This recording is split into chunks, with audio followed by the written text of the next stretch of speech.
turn to hell, I gotta stay alive. Lord have mercy on my soul, stand by my side. I killed the old man and I watched him die. Lost a couple niggas, guess he wasn't my round. Hey, play my niggas, lay you down, they all down the ride. Keep my gun in my arm, I gotta stay alive. I gotta stay alive. Keep my gun in my arm, I gotta stay alive. Tell me we don't live in hell. My brother doing 55 in that cell. Nigga claiming he your round here spit shell. Same nigga you put on to hit the stand and tell. How the fuck you turn your back on a nigga that love you? Treat your kids like my kids, treat you like a brother. I told my dog, let's leave the streets to serve the Most High. He said, fuck that shit, he trying to sell another pie. His daddy killed him, put him in the trunk, set him on fire. His wife was pregnant, he ain't never get to see his child. Had me thinking to myself, what happened if I die? Look my babies in the eyes, I gotta stay alive. I put my ego on the shelf and my pride to the side. I'm with some niggas who gon' step and got God on their side. Got in the ISUPK, they keep asking me why.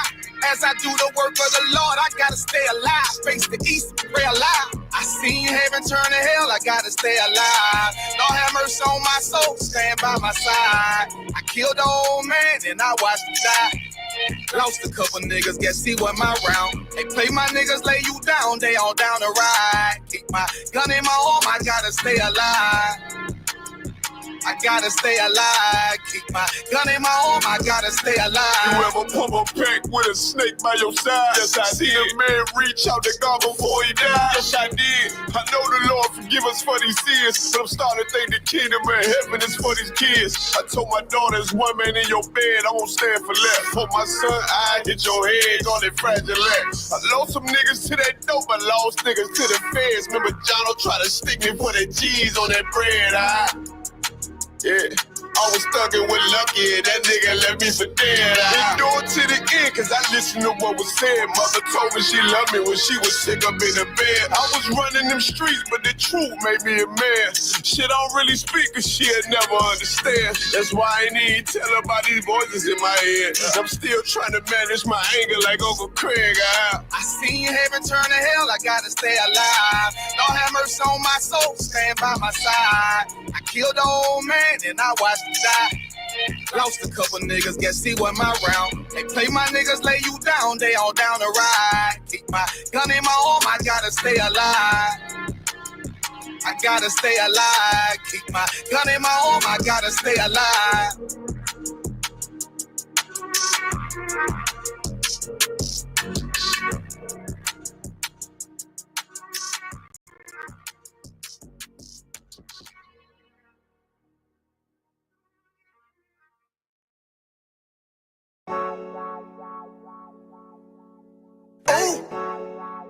Hey, I don't give a lovely fuck about what them bitches gotta say. I'm a woman where's a nigga till they put me in the grave. I don't give a lovely fuck about what them niggas gotta say. I'm a woman where's a nigga till they put me in the grave. I don't care about what they say. Hey. Fuck with my Akima, fuck with my sisters, then I got a problem, I'm never gonna miss you. I got 100 hanging out the AR, I got a 50 hanging out the pistol. He say it's corner, I'm just being realistic. I be on them corner posted with the realest. If it's the Sabbath, then we going fishing. I'm reeling them in, that's a God-given mission. I'm really on 10, but I'm stamped in the pistol. I get the order, be glad at this mission. Hebrew Academy graduate, nigga. Training, put through the baddest conditions. I'm fuck with none but the baddest of bitches. She righteous, submissive, she glad to be with me. Had that thing Putin like Vladimir, niggas. She know I'm a prophet, she got to be listening. Disrespect, I ain't having that shit till I go make some business from scratch. She bitchin' the different breed of black men. We don't do the back bend. I remember back when I was really trapping, trying to get the racks in, selling dope to black men. But now I'm trying to make it straight. Like, don't forget about my face. We sticking up straight, can't fold us. Too heavy, the world won't hold us. Go get you some rank, I told you. Line up in these ranks, we soldier. You can take that to the bank, we focus on how many times must we remind you. One body, one race, one rank. I will never take up as a face. When the law with you ain't no up next, it's just us, nigga, that's that on that. All that weak shit, that ain't no threat. Say you won't beat, bitch, with that ain't no sweat. We with all that. The Lord called a nigga out the world, I responded and called back. Oh Lord, and everything that they stole from us, fuck the shit, we want all that. Them niggas snitching and they act like bitches. That's why we unaffiliated with them. They killing women and they fuck with sisters. That's why we unaffiliated with them. They telling lies, switching up the doctrine. That's why we unaffiliated with them. They ain't gon' ride until they die, so that's why we unaffiliated with them. Come on the commanding general, YAHANNA, we unaffiliated with them. Like they tongue and they say they keep that shit 100, we unaffiliated with them. They telling lies, switching up the doctrine. That's why we unaffiliated with them. They ain't gon' ride until they die, so that's why we unaffiliated with them. We unaffiliated with them. I cannot fuck around with fake niggas. We taking ground when we in your city. You better have the women, have the liquor. Keep that bitch on me, please don't but the same. Don't be a fool and be another victim. Say you a goon, you just another Christian. How you my brother, you ain't in here with me. We in the gutter, deep down in the trenches. We with them niggas locked up in the prison. Fucking Hispanic, Native American, Indian. We ain't just talking shit, but we living in it. We be everywhere, you can't miss it. And we be precious hell, take a picture. And we professional with the scriptures. Play, we gon' script them, yeah, we some killers. These niggas tripping, they mind blown. Swear business, forgive me if I'm wrong. I think they pause when niggas say that they be looking for niggas to slide on. The slide that I know about is when I send with the gun with the slide for real. I get the order, you know that it's slaughter. See me and my niggas gon' die for kill. The bigger the better for kingdom of heaven. You niggas get wet up by me cause I'm fed up. I rep UPK. My niggas won't let up. Got choppers, got nines, AKs, Berettas. You say you don't like me, you say you won't fight with me and my nigga like bitch or whatever. You say you don't like me, you say you won't fight with me and my nigga like. Them niggas snitching and they act like bitches. That's why we unaffiliated with them. They killing women and they fuck with sisters. That's why we unaffiliated with them. They telling lies, switching up the doctrine. That's why we unaffiliated with them. They ain't gon' ride until they die, so that's why we unaffiliated with them. Come on the commanding general, YAHANNA, we unaffiliated with them. Like they tongue and they say they keep that shit 100, we unaffiliated with them. They telling lies, switching up the doctrine. That's why we unaffiliated with them. They ain't gon' ride until they die, so that's why we unaffiliated with them. Yeah. See, they always ask us like, why y'all don't fuck with such and such? Why y'all won't come together with such and such? I be like, we unaffiliated with them. Understand me? Like, niggas be out here on some weirdo shit. And to be honest, that's why we unaffiliated with them. Hey. That's why we unaffiliated with them. Yeah. Oh. I will wait. Dirty Bird. Buck roll. Not no more. It's shocking. I will wait. Yeah. I've been feeling how I'm feeling like. Fuck how niggas feeling, I've been waiting my turn. Walking through the pits of hell, still feeling the burn. At 3 in the morning when I'm tossing and turning. Shorty gripping me tight, tell me it'll be alright. I'm gripping the pistol, having visions of death. Yeah, though I walk through the valley of death. I'm in the alley with the scully on tilt. I'm ready to pull his homie, conflicted in heart. Spent too much time in the midst of the dark. I'm itching in this truth just to play my part. On a Saturday in the depths of the dark, where the zombies walk. Times Square, let the scriptures bark. And the generals talk. Fishing for that young man or the princess he called before the reapers involved. Show your chariots, Lord, dead in the middle of their war. Let your trumpets blow, revelations reveal. Let the sky crack wide, show the color of Christ. Let me watch the descent before I enter my chamber. Allow me to enter the chamber. See, the truth is amazing. Hoping, wishing, and praying. I earn my place in the kingdom. Plant my feet on the pavement. Put my brick in them chasing for the crown of this promise. For that crown of this promise. Right, sure 144. Sure is. We wait for instructions and orders in these truths, man. Wise man once told me seek counsel. Never rely on your own understanding. It's not. This UPK, the heart different. Black on black boots ain't forces to walk different. Muscle energy at 1,000 to spark different. And learned about the scriptures from generals taught different. Game bred pit with grip, the bark different. Priests and officers, we captains to talk different. Prophesy to the wind, and I endure to the end. Strap, cause niggas rock Christ, and ain't nothing to him, but check it. In your city, we them niggas on the corner. And all black changed men that put away the former. We militant, disciplined as niggas, that's in order. We shield swinging off our neck and fringes on the borders. Born rugged in these streets, learned the codes and the politics. And I ain't wait for the Lord, he got me out of it. Hood nigga, hard knock alumni with scholarship. Big Glock was up on my hip, up in them colleges. And you ain't saved if you a Christian and you waiting on it. Heaven not by observation, go and take that moment. Cause your faith is in your work while you debating on it. I'm enduring to the end, this Glock ain't got no safety on it. Sure don't. Can't wait till the Most High come and open these skies up and let Yahweh come down here and bomb these motherfuckers. Bomb on all these heathens. Their time is up. I can't wait, though I feel conflicted. Mind shifted to the point I gotta check my spirit. Eyes lifted to the hills like Yahweh there. So potent, so strong, just feel it in the air. If we don't hearken, as poor judgment would disappear. He's all seeing, all knowing, you don't want to visit. Whether short wave or long range, his aim is vivid. We can't run, can't hide, he'll come and get us. There's no test, no rest in this war business. I'm on the corner with my brothers and my garment on. Mic in my hand, chanting white man's the devil song. Provoking spirit in my people to get our gather on. Shots fired at hellfire, we get our Bible on. Wanna eat, find the menu in Leviticus. Learn to walk, talk scriptures here, this is how to fish. Hit the ground running hard. We staying on our job cause Babylon is falling. Like the song that we made for y'all. We live and die for this shit. There's no plan B. We the Lord's sheep. The Lord's chosen would never flee. If it's not for the Most High, we would never be. Never be. Stand the fuck never up. Or sit the fuck down. Either you winning or you losing. Somebody telling the truth and somebody telling a lie. I'm telling a lie. Wake the fuck up. Keep it moving, keep it pushing. Know better, do better. Dirty bird. You heard?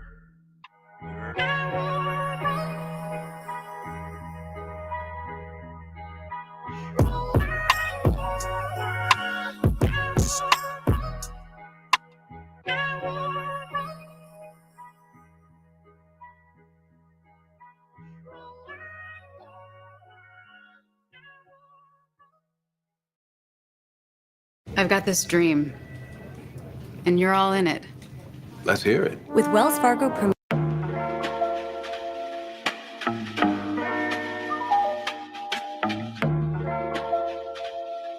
Yeah. I stay away from the streets and the trouble to get in. Trying to stay strong in this world full of sin, but they wanna bring us down, they ain't wanna see us win. They wanna kill us all, Lord, tell me, can I live? Can a nigga live?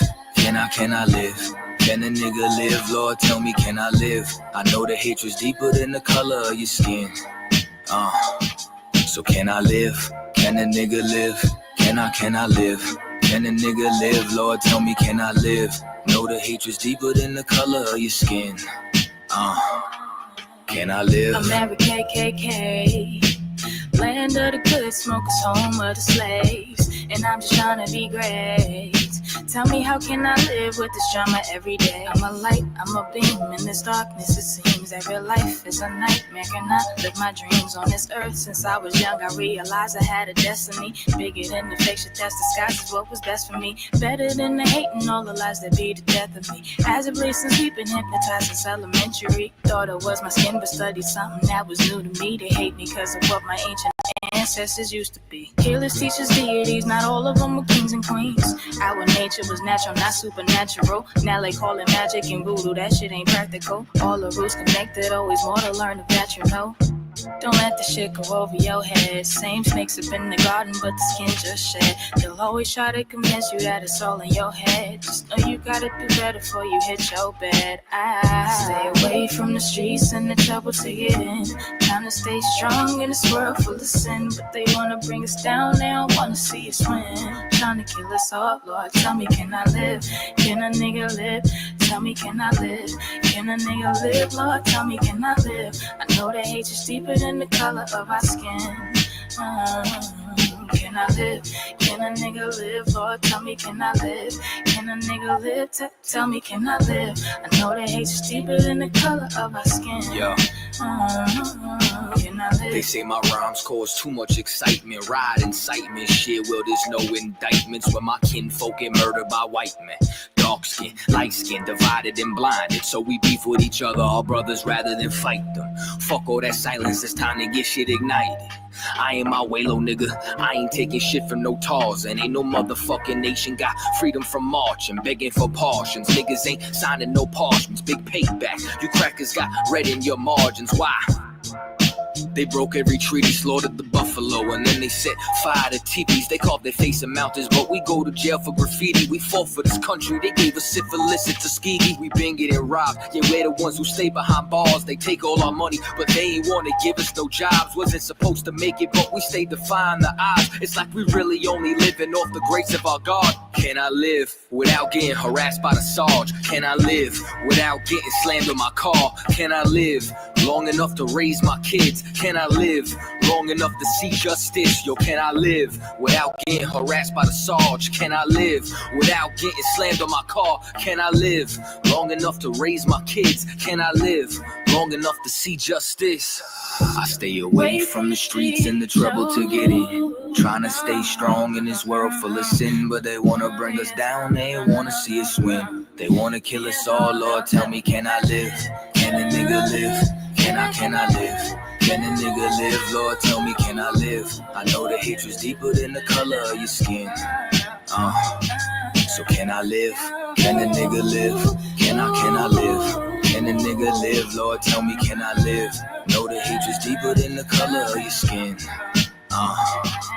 Can I live?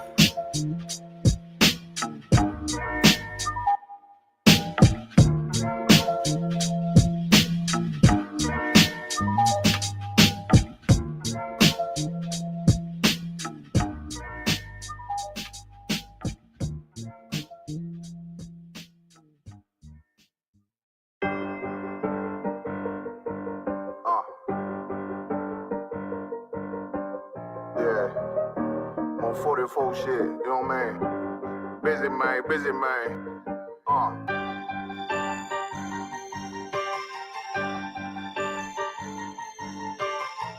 Look, when that shit drop, you step all the way on their neck, step on their neck and they head with that shit. Fine then, I ain't show no mercy, we gon' show them boy what time it is. I pop out like I'm Samuel, I got time to kill. Haters thought I died, I survived, they don't know how I did it. Got it out the mud, straight to glory, they don't know how I feel. He nice, but he don't show them skills, how I show them skills. He ride, but he don't work the wheel, how I work the wheel. They mad, up to solid, circle tight, yeah, vacuum seal. No, they want my life, I ain't worried, I got right for it, I got real soldiers, kill for me, nigga, watch yourself. They say you been in beast mode lately, you is not yourself. When you dropping that fire, precious marriage, they inquiring. They can't stop what's coming, but I see them conspiring. Cross the line, them firing. This bitch here, finna break the spin on kindness. I don't trust you, circle small. You can keep your features. Me and my niggas don't keep no secrets. And it feel like Jeepers Creepers. Say they want some smoke, dawg. So I brought these chimney sweeps. Coming like we coming, you can't even cap. These niggas don't run it like we run it. Bitch, don't even start. Bitch, I'm with my niggas till the end, till them do us part. If you wanna leave, you can leave, bitch. Bless your heart, fine then. I ain't show no mercy, we gon' show them boy what time it is. I pop out like I'm Samuel, I got time to kill. Haters thought I died, I survived. They don't know how I did it. Got it out the mud, straight to glory. They don't know how I feel. He nice, but he don't show them skills, how I show them skills. He ride, but he don't work the wheel, how I work the wheel. Ooh, I got a man, circle tight, yeah, vacuum seal. I heard they want my life, I ain't worried, I got rate for real. Take over in effect, yeah, I'm fully focused. You might not see it on me, just know it's women, that bitch fully loaded. Ooh, yeah, we up and rolling. Told them I need major motion. Think I'm joking, I'ma school them niggas like they baby Jody. Got it out the dust, now I'm too clean, don't know why they hate me. What you want out life, dawg? Guns and butter, baby boy. UPK top, dawg. Certified road runner. I'ma turn that Ecoline van to a damn tank. I got choppers stashed in the attic like they had Frank. They had that shit on lock till I snapped on them like bolt cutters. You cannot play both sides, gotta choose your colors. See I'm throwing that one up with that W, that's my blood, bro. Fine then, I ain't show no mercy, I'm gon' show them boy what time it is. I pop out like I'm Samuel, I got time to kill. Haters thought I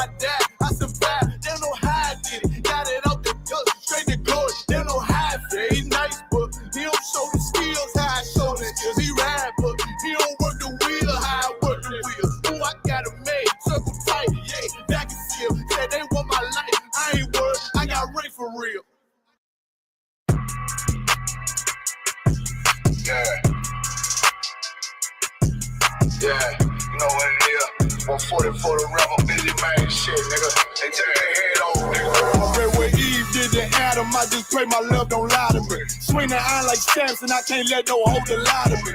I don't feel these rappers, all they lies is hypocrisy. Ain't no competition, ain't no rivalry. Nigga think I'm playing, I don't hear one word they saying, this shit light work. Think Muhammad one of us, he might lose his life first. Suckle up and stay alert, another cop can stretch the nigga. He ain't demon, this an exorcism, watch I bless the nigga. You took that open blood, then you know I'm gon' get active with you. From the opposition, I see vision, let me paint the picture. Rappers claim they spin, I ain't listening, is effective. If revenge was a woman, now I scope that bitch like Jacob. So I war, we gon' run the summer, it's gon' be historical. Thought they making plays, made them niggas call the audible. Ask who run this shit, but that question is rhetorical.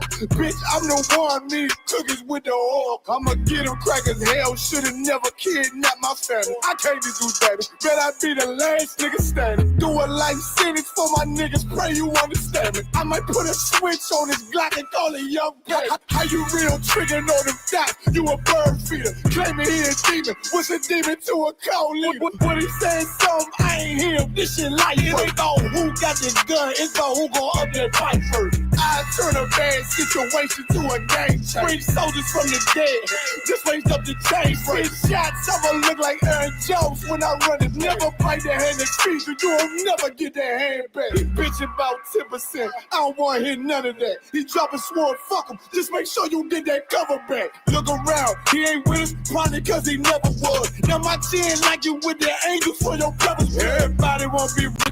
Porter, God kill him like Alpo. Play if he want, it's laying in the trunk like Lee Malvo. I'm a certified rubber ass nigga, I am not a toy. Hey, out with that hollow sign, yeah, this the rim accord. Feel like Gullah Jack when I'm in Fayetteville, you feel your boy. Still up on my bread, still I think that's all that I do. The way I get it, boy, lost, they gon' start to call him Elroy. Fuck his game, pop out on them demons like I'm Hellboy.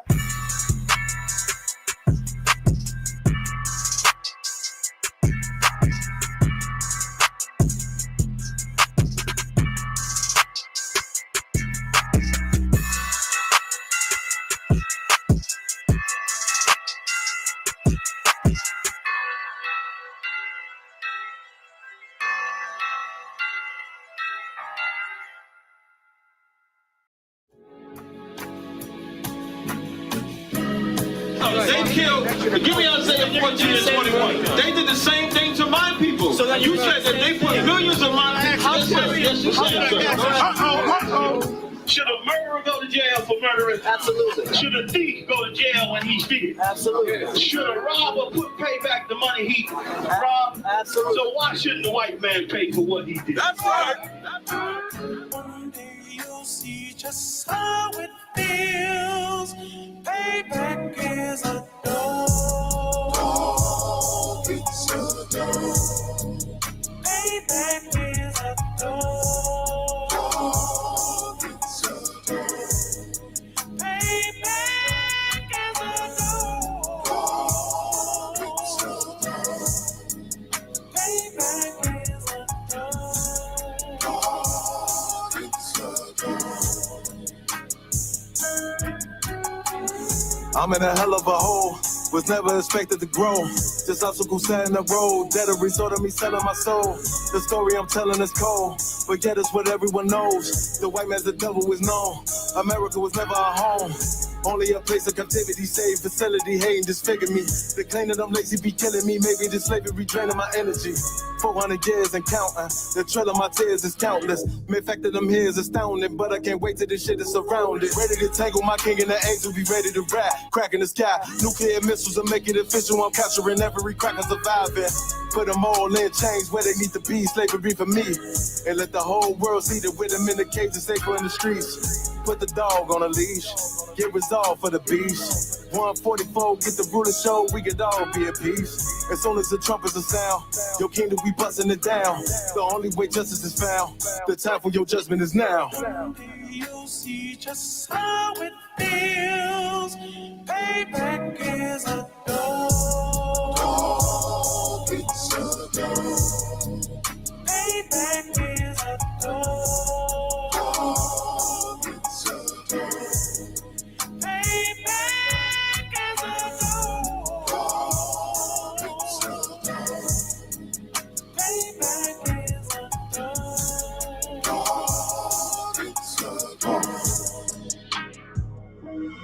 Look, ain't no remorse in my blood slim. It won't be no compromise. Now it's time to feed the worms. Watch his body turn to flies. I clutch iron while you trust the lies. The next Glock I buy gon' be Gen 5. I get it customized.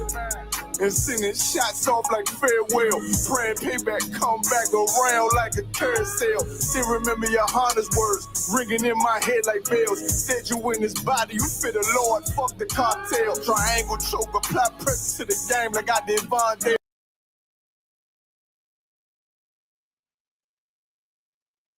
Shalom, Israel. With ISUPK coming out of 1 West Harlem, New York, 125th Street, under commanding General YAHANNA. And since 1969, we've been bringing out the truth that blacks, Hispanics, and Native Indians are the true children of Israel, per the Bible. I'm your priest and officer 50 of Yasha, holding down this history class with priest and officer 500 of Dunya. It's time to learn our history, blacks, Hispanics, and Native Indians. Shout out to those online. Shout out to young man Hector. Shalom Yahbashim Yahweh. And before I get this started, I need to address something, right? You know, it's bad enough that we're already hated against by the world. It's bad enough that we're already hated against by our own friends and family because they feel we left them to be in a cult. No, we left y'all to be with the Lord because y'all want to be filthy, wicked, disgusting bastards and sinners. There's a difference. I'm in this because I want to serve the Most High God. No other reason. Not looking for rank, not looking for vainglory, not looking for a bitch, not looking for a wife. I ain't looking for none of that garbage. None of that goofy shit. It's lock you for the language because I'm about to be real vulgar, but this is for teaching purposes only. If you feel that you don't want to be in the truth because of another nigga, fuck you then. Go. Don't be in here. The Lord deal with lesser numbers. Because let me tell you something. For those that drop their sword and leave this truth, for them faggots that left the truth, they dropped their sword and left the truth because they didn't want to serve the Lord. You understand? So if you feel because of what another mofo said is want to turn you away from the Lord, then leave. Bye, nigga. Bye, bitch. Go. And pick up and go. Don't waste no time. We here to do the Lord's work. We're here to serve the Lord. We're not here for vainglory. We're not here for rank ups or whatever the case may be. We're here to do the work of our Father. We're here because we were wicked, disgusting bastards, and we sought mercy. We sought refuge. We sought the Most High God. That's why we're here. If you ain't here for any of that, go. Bye. Get the F out of here. And I'm so serious. And I say it with love because I'd rather have the people that's in here for real, that's going to rock out for real and be a real brother and a real sister in this truth than be a phony, a fake like these fake Israelites or these purple faggots or any of these other fake groups out here. And I'm telling it like it is. This is strictly for teaching purposes. So I'm not excusing my language. If you don't want to be in this truth, go. Get the out. You understand? If you want to be in here, tune in, strap in, get your Bible, get your notebook, and take these goddamn notes and learn something. Or go be in the world. Go be one of these fentanyl smokers. Go be one of these little dope dealers that ain't making money because it's $2 bags of dope being sold. Go. But get the F from around me and around this. Because I put my life on this. And I'm not breaking and bending and folding it for nobody. No nigga, no bitch. And I'm standing on that. Now, with that being said, let's get class started. You know, it's sad that a lot of people don't tune in to learn history. You know what I'm saying? You'll have hundreds to thousands of people tune in for Cross the Line Radio, Black Watch. All right, we're not monetized yet, but at the end of the day, we teach you something. This is something you need to learn. And I take this shit seriously. Again, I put my life on this shit. So I need you to take it as serious as I'm taking it. I'm tired of pulling punches for YouTube, this, that, and the third. They want to be hard on us, but want to be tender, moist bitches for everybody else on the internet. I'm tired of it. We're going to teach it, and we're going to teach it raw and uncut and teach you how it is. Again, this is history class. I'm going to play some videos. I got a lot loaded in the clip. We need to study our history and our heritage and where we come from, Israel. I'm going to hit it with some scriptures. I'm going to play a few videos, give y'all some backdrop because I ain't teaching a minute. You know what I'm saying? Now check out this first video I'm playing.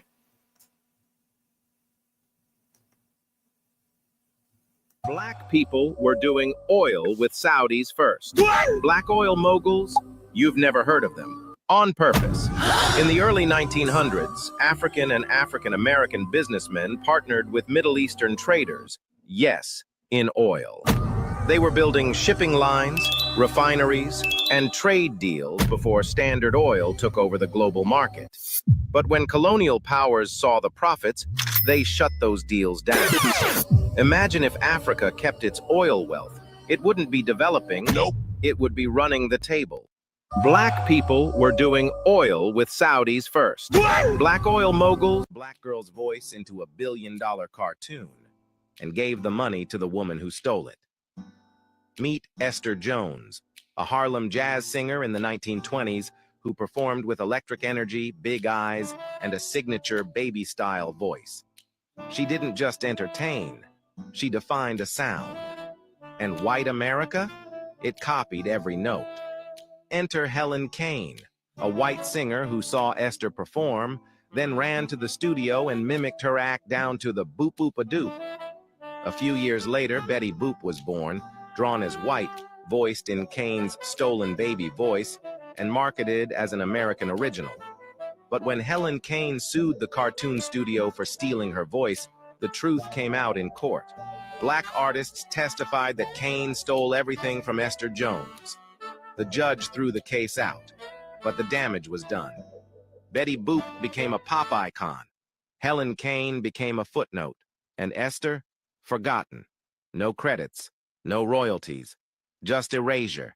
They say imitation is flattery, but this was robbery. Drop a mic if you hear the truth in her voice.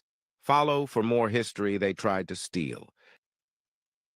People in Nazi Germany. Most news reports and historians say Hitler was fueled by hatred against non-white people. But how were black people who went to Nazi Germany actually treated?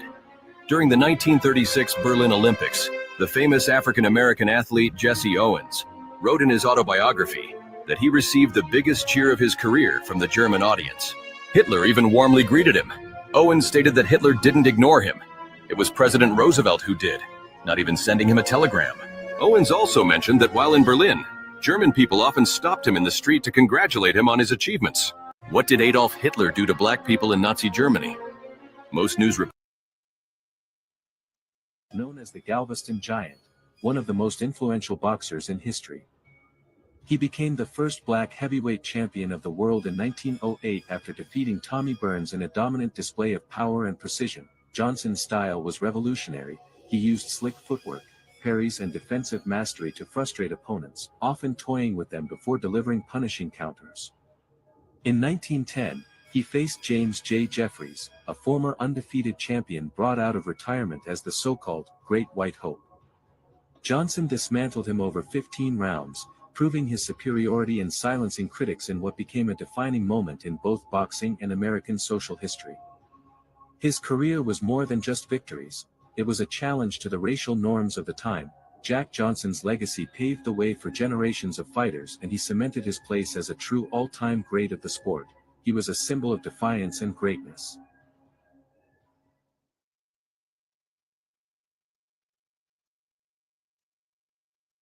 Flee this place. We must flee this place. That's just a little glimpse of Sodom and Gomorrah as they was trying to get away.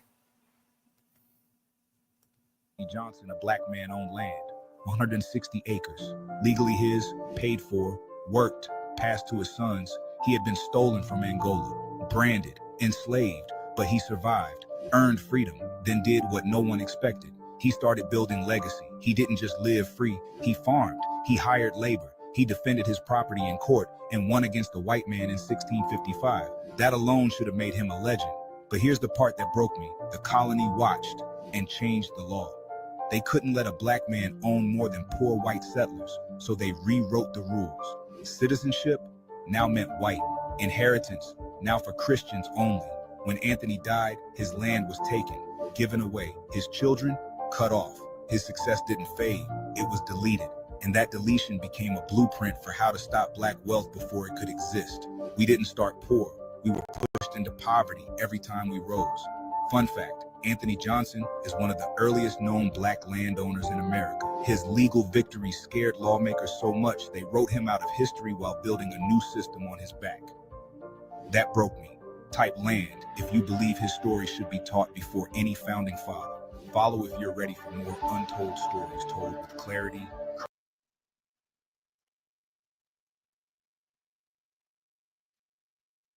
Just a quick glimpse into history. You understand, like, people, we have to understand how Blacks, Hispanics, and Native Indians really are. We have to show how great we really were.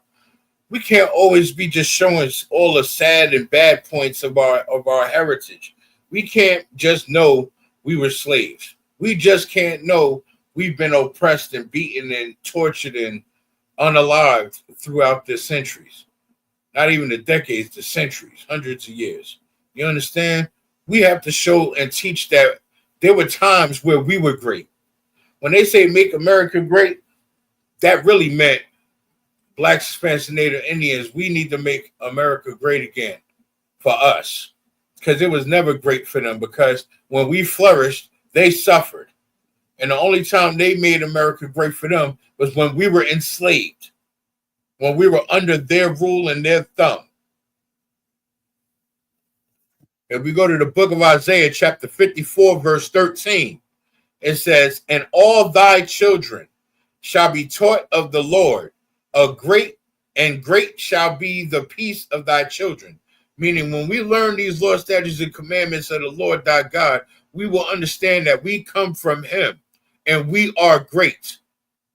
You understand? We come from the Most High God. We come from the Spirit of Christ. We are a great people, and we need to remember how great we are as a people and not be forgotten. That's the problem that we face in today's society, y'all. We get caught up. I give a prime example. We get caught up in the Diddy case, 50 Cent and Rick Ross trolling each other, Drink Champs, Vlad TV, Adam 22, all these social media platforms. Now everybody and their mama got a goddamn podcast, when just a few years ago, ain't nobody had one. The only one that had one was Howard Stern, before even Joe Budden started his podcast. Howard Stern is the grandfather of podcasting, back when it was just called radio TV. You understand? Now everybody and their mama got a podcast. Now the market is so overly saturated. You know, of course, you're going to have all the famous people at the top of the food chain in the market. But then you got a lot of people that's at the bottom of the food chain, fighting and scratching and scraping their way to the middle, that's doing good work too. And they got good dope shows too. You understand? But if we don't know who we are or where we come from, how are we going to know where we're going? The whole point of what I'm saying is, we worrying about all the other stuff is, we need to mind our goddamn business and focus on the Lord thy God and these law, statutes, and commandments. And if you think I'm lying, there's a scripture about it. There's a bunch of scriptures about minding your goddamn business. Stop worrying about what everybody else is doing and focus on the Lord. It's the book of Proverbs, chapter 13, verse 3. He that keepeth his mouth keepeth his life. Meaning, if you keep your mouth shut, you keep life. If you run your mouth like a bitch, like a catty woman, you gonna learn from your mistakes. That's how brothers get robbed. That's how brothers get unalive. That's how people get sought out. By running their goddamn jibs. It's the book of Proverbs, chapter 13, verse 3. He that keepeth his mouth keepeth his life, but he that openeth wide his lips shall have destruction. If the scriptures ain't telling you proof there, then I don't know what to tell you. Learn to keep that goddamn mouth shut. Stop running your goddamn mouth so much. Learn how to keep it shut. Know when to speak and when not to speak. That goes for everybody, me included. Know when to speak and know when not to speak. Learn to keep that goddamn mouth shut. Mind your goddamn business. Stop worrying about what everybody else is worrying about. Stop. Focus, tunnel vision. Most High God, tunnel vision. Law, statutes, and commandments, tunnel vision. Everything else take a damn number. I shit you not. Now, pertaining to a lot of the clips that I played, another reason to show that we great, if we refer back to the scriptures, if we go to the book of Isaiah, chapter 41, verse 10, it says, "Fear thou not." And just so you keep up, young man Hector, that's the book of Isaiah, chapter 41, verse 10. "Fear thou not, for I am with thee." Meaning, don't fear, the Lord is with you. Just because you can't see him or feel his presence, as long as you keep his law, statutes, and commandments, know he is with you. Be not dismayed. Don't be dismayed. You understand? Like, don't get discouraged. Don't get down. Just know and have confidence when you know that the Lord is with you. "For I am thy God. I will strengthen thee. Yea, I will help thee. Yea, I will uphold thee with the right hand of my righteousness." Meaning the Most High God is letting you know, I got you. Just keep my law, statutes, and commandments, and I will guide you. I will strengthen thee. I will hold thee up, and I will uphold you with the right hand of my righteousness, and I will help you. The Most High God is not going to put you through more than you can bear, as long as you fear him and keep his law, statutes, and commandments. You understand? Even our ancestors, they kept the law, statutes, and commandments. They just didn't know the Lord because his spirit wasn't in the earth at the time. That's why we suffered the punishments. That's why we were enslaved like we were. You understand, Israel? This is why we went through what we went through.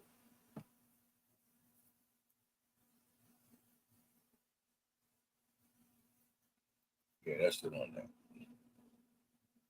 Like, we're gonna continue to suffer if we don't step our game up. You understand?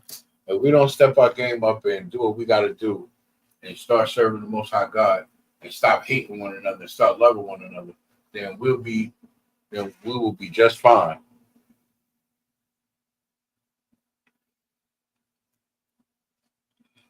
All right, let's go to the next clip of videos. I got a lot loaded up today. Let's get to it. Puertorriqueños, la Biblia dice que Efraín es una torta no voltea, mezclado entre las naciones, pero el Señor nos llama para atrás y ahora estamos despertando. Nosotros, Manasés, los llamados cubanos, la Biblia dice que somos el pueblo escogido, pero nos mezclamos y olvidamos la verdad y estamos despertando ahora. Nosotros, Simeón, los llamados dominicanos, pueblo escogido de Dios, y estamos despertando ahora. Nosotros, Zabulón, los llamados de Guate hasta Panamá, pueblo escogido de Dios, y ya estamos despertando. We, Gad, the so-called Native Americans, our blood runs in this land, chosen by God, and we waking up now. We, Reuben, so-called Seminoles, warriors of the Most High, and we waking up now. Nos quisieron borrar, pero aquí estamos, hijas del rey, y nos estamos despertando ya. Nosotros, Isaacar, los llamados mexicanos, pueblo escogido de Dios, y ya estamos despertando. Somos Naftalí, del sur, hijos de esta tierra, pero nuestra herencia viene de Israel, y estamos despertando ahora. I love my people. Yeah, I said it. Early colonial records described her as dark-skinned with coarse, wool-like hair. Not the Pocahontas you saw singing to raccoons. Nope. How would she have African features? Because Africans had contact with native people before Columbus even showed up. Don't believe it? Look up the Olmec heads, broad noses, full lips. How'd those get there? Huh? Some scholars say African sailors made it to the Americas centuries before 1492. And when Africans mixed with indigenous tribes, it left a legacy. Pocahontas might have been part of that. But when the English took her to London, they whitewashed everything. Her image, her voice, her power. They didn't just erase her, they repackaged her. They didn't just take her story. They made sure you never saw yourself in it. Because Pocahontas was black. Yeah, I said it. Early colonial records described her as dark-skinned with coarse, wool-like hair. Not the Pocahontas you saw singing to raccoons. Nope. How would she have African features? Because Africans had contact with native people before Columbus even showed up. Don't believe it? Look up the Olmec heads, broad noses, full lips. How'd those get there? Huh? Some scholars say African sailors made it to the Americas centuries before 1492.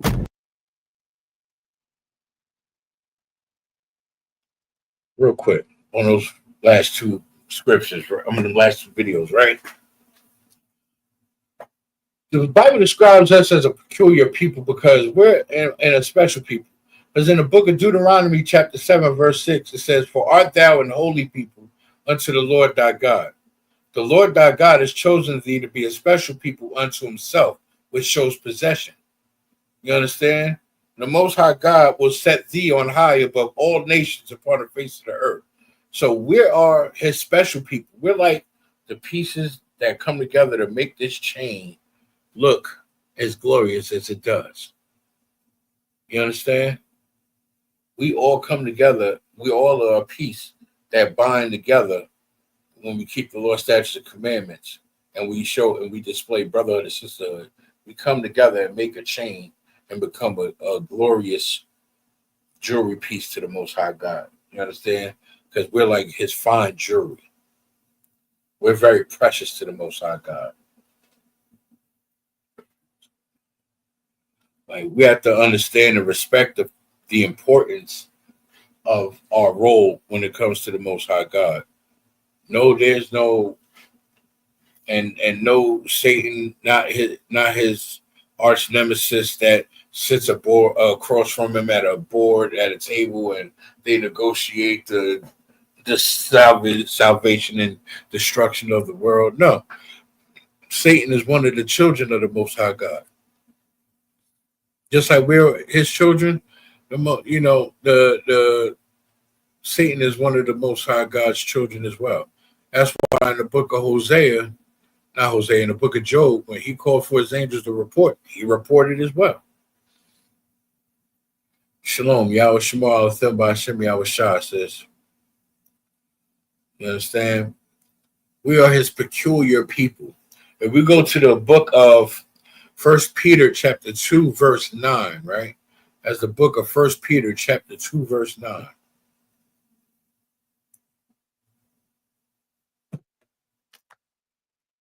Stay in front like I don't need my eyes.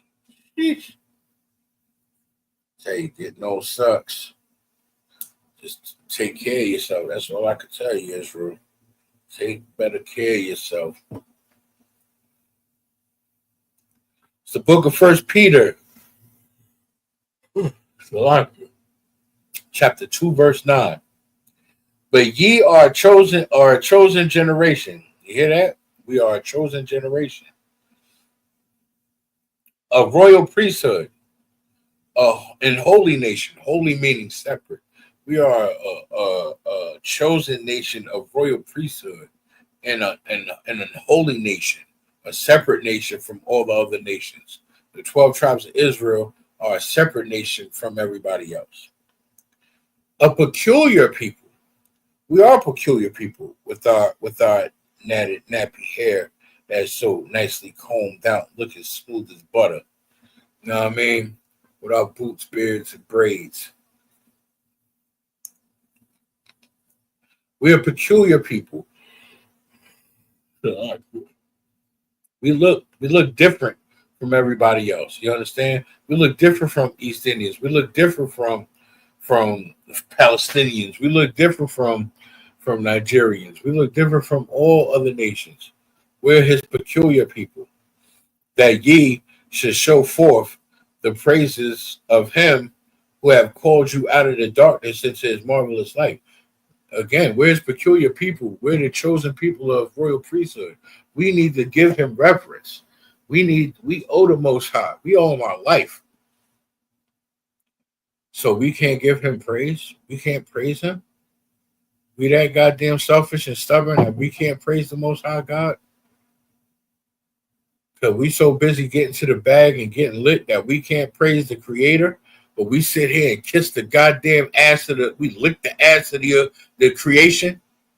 We sit here and lick the ass of the white man, hoping to get ahead, hoping that they ease the foot off our neck, hoping and praying they ease up off these goddamn taxes. But we can't give reverence to the Most High God, who made the same people that we kiss ass to. Interesting. Quite interesting. Young man Hector, you're always coming through with some scriptures. I see. Let's see. Let's go to it. It's the book of Isaiah, chapter 43, verse 1. Let's see what this is for. It's the book of Isaiah, chapter 43, verse 1. But now, thus saith the Lord that created thee, O Jacob, and he that formed thee, O Israel. Fear not, for I have redeemed thee. I have called thee by thy name. Thou art mine. Yes, that is a good precept, young man Hector. Get that ahead. That also shows possession that we belong to the Most High God, that we are a chosen people of royal priesthood. We belong to him. And again, we're like all the pieces that come together that make this chain and this Magun Dawada look so glorious and so righteous. You understand? If we form together like back in the day, we form together like Voltron, we could fight, we could form a mighty warrior. If we become like-minded and of one what's the word I'm looking for? One mind, one consent, one body, one West. You understand? Let me get back to these videos. I got a lot loaded in the clip.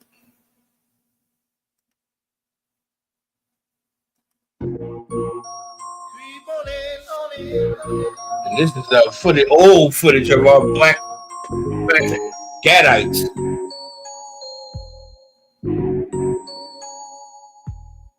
Indians are niggas too. Indians are niggas too.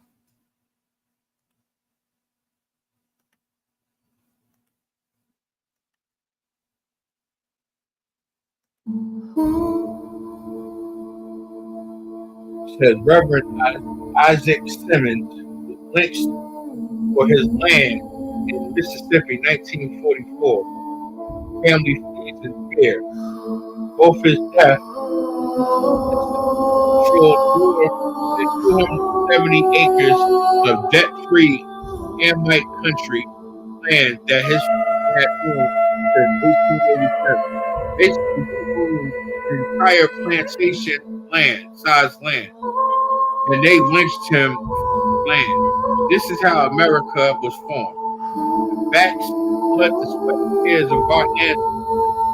Not only that, they robbed, killed, and pillaged, and took what was ours.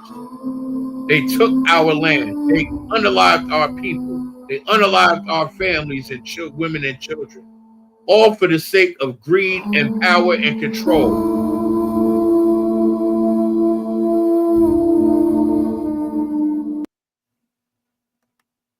We have to learn where we come from, Israel.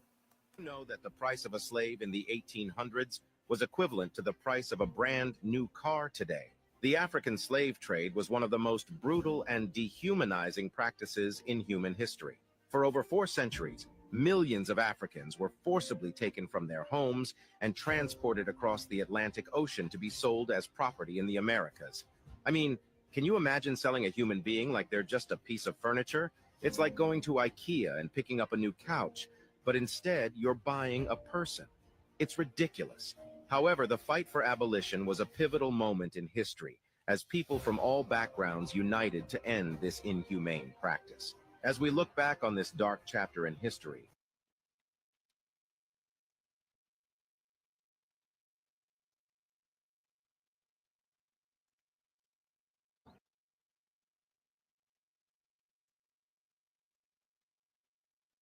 it's already up. How you discover land that's already populated? Because in 1493, the Pope gave Europe legal permission. He said, how do you discover land that's already populated? Come on. Come on. To colonize non-Christians. This ain't no myth. In 1493, Pope Alexander VI dropped a bombshell, the doctrine of discovery. A papal bull called Inter Caetera said straight up, if you find land that ain't Christian, you can claim it, even if folks already live there. They used that paper to justify everything. Land theft, enslavement, genocide. It gave Europe the divine right to take over the planet. Sound familiar? That's your real First World War. A war not declared with guns, but with paper. Hit that plus button so you can follow the case. If your name was erased from the record, how would a DNA test find you? Simple. It wouldn't. And that's the game they've been playing. You ask why our DNA says West African instead of Cherokee, Choctaw, or Creek. Let me show you why.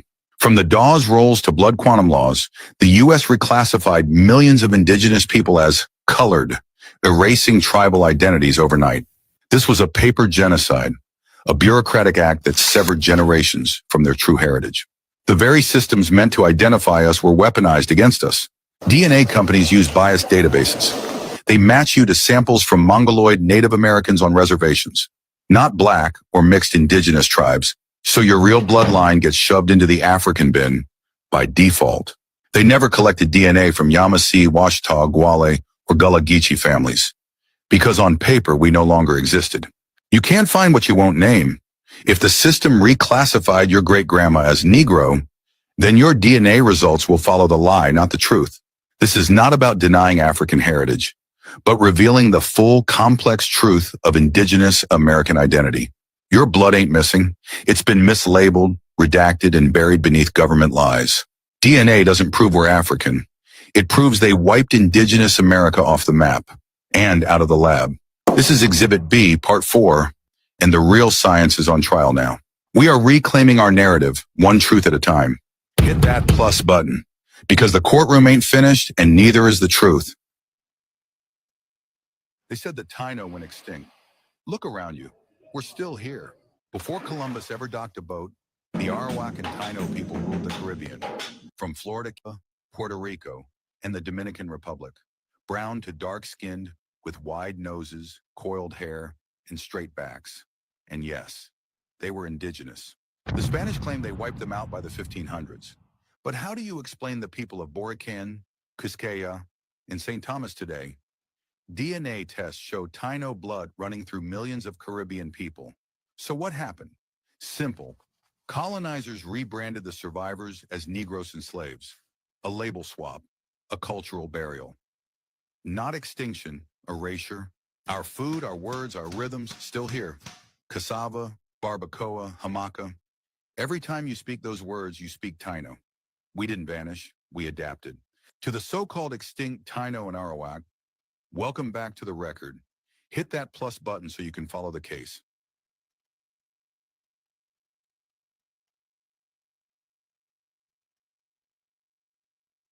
Israel, it's outright disgusting what they've done to our people, right?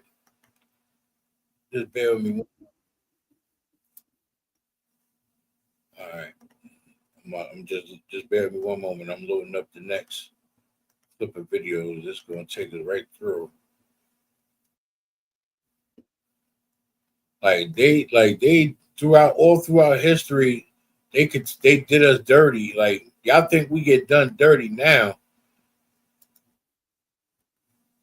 Y'all have no clue how dirty they do us. But I'm gonna bring it out. I'm definitely gonna bring it out, Israel.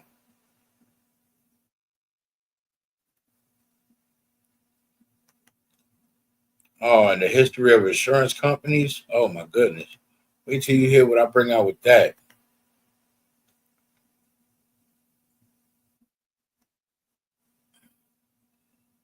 Y'all don't even know. We innovated. We the innovation of sports and so much more.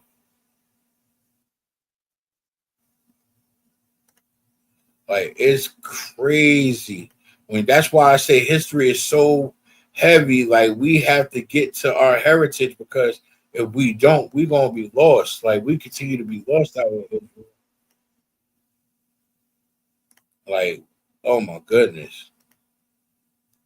Just bear with me. I'm almost done. I got a couple more videos I'm pulling up, loading up. I've been waiting for over a month to bring these out.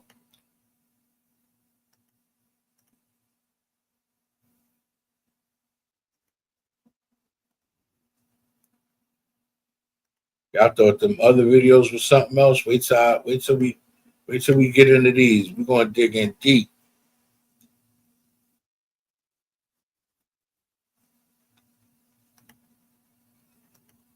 Shit, you never know. One of these stories could be about one of your great grandparents. Trust me, I know.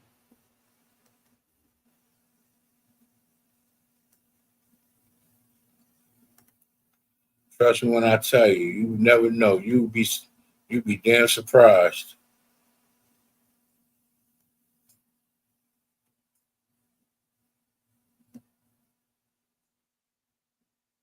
All right, I'm done. Let me tell you something, Israel. When it comes to this history and our heritage, it's best to soak up, to turn into a sponge and soak up as much information, wisdom, and knowledge as you possibly can. Because there's going to come a time where they're going to try to wipe us out if they're not already trying to do that. But what I mean is they're going to try to find an excuse to wipe us out of the airwaves so we can stop broadcasting the Lord's word. So it's imperative that y'all learn and soak up this history. But pertaining to those videos that I played already, did you see how they wiped out entire nations of Indians and just classified them as niggas on paper? There's no such thing as Ancestry.com. Ain't no such thing as 23andMe.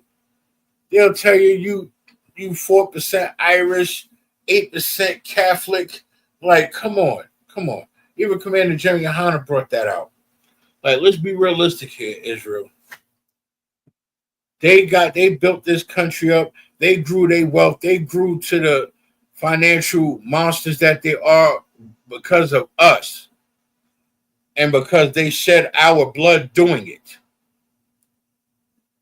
If we go to the book of Hebrews, chapter 9, verse 22. It's the book of Hebrews, chapter 9, verse 22. And almost all things are by the law purged with blood. These mofos purged our people in blood and stole our land. We had slaves that's outright landowners. He owned 270 acres and they hung him for it.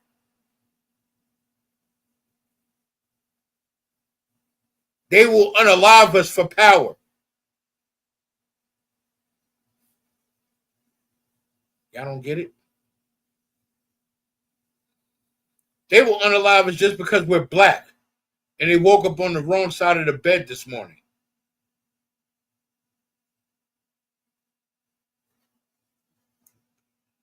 It's the book of Hebrews, chapter 9, verse 22. And almost all things are by the law purged with blood. And without shedding of blood is no remission. Meaning, if they don't unalive a mass amount of us, they won't stop to take a breather. Because if they can't sort us out and continue to harm us and unalive us, they're going to hunt. Because Esau was a cunning hunter. You understand? Esau was a cunning hunter. And he will hunt and hunt and hunt us down. Y'all don't see it? Mike Brown, Samir Rice, Sandra Bland, Eric Gardner, so many others. Like, it's so many that I can't even name them all. It's too many. What about the ones that don't make the news? What about the ones that don't get put on social media?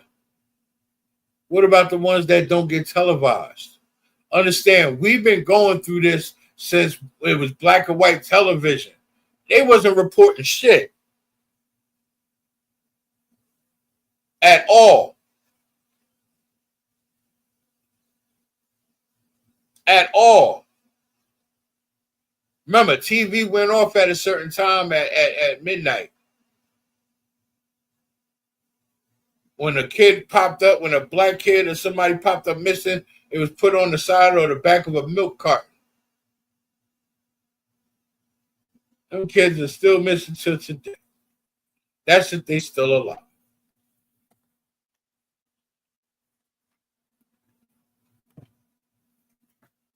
Let's see. Let's check it out.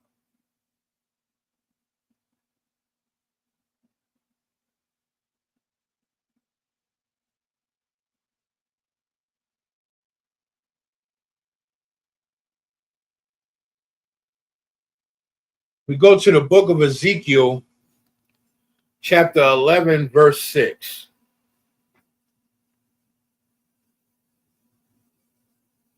This also explains this savagery. See, I got scriptures for everything. You give me a category and I'll have scriptures for it. Because we have to know who we are, where we come from, and where we're going. Blacks, Hispanics, and Native Indians, you need to learn who you are. And this is the way. We don't preach hate. We don't teach hate. We just simply tell you, if you got to make excuses to not want to serve the Lord, get the F out of here. Get the F from around me. Because I ain't got time. I got work to do. I got to take care of my brothers and sisters. I have to please the Most High God. Because I gave up for everything for the law, statutes, and commandments. I sacrificed. The scriptures say, give up your mother, your father, your sister, your brother, your wife, and your children, and your land. And I will give it back to you 100-fold. I want it back 100-fold. I love them, but F them. I love them, but F them. And I say it with love because I'm still there for you. But I got work to do.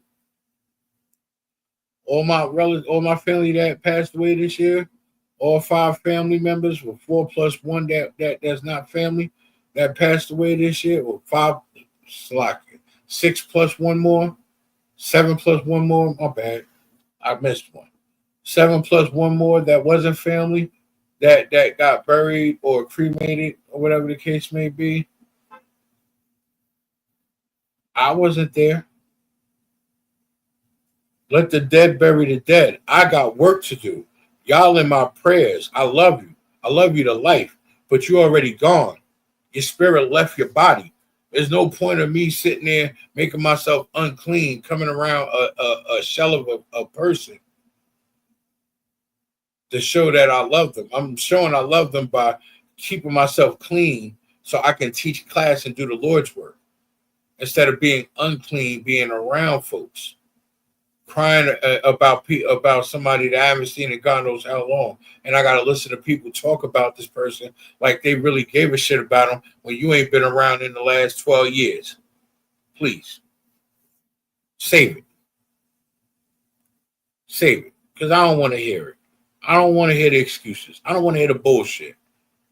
Don't blow smoke up my ass. Please don't. Because I'm not for none of that garbage. And I say it with love. But I mean that shit. And I stand on it. If we go to the book of Ezekiel, chapter 11, verse 6.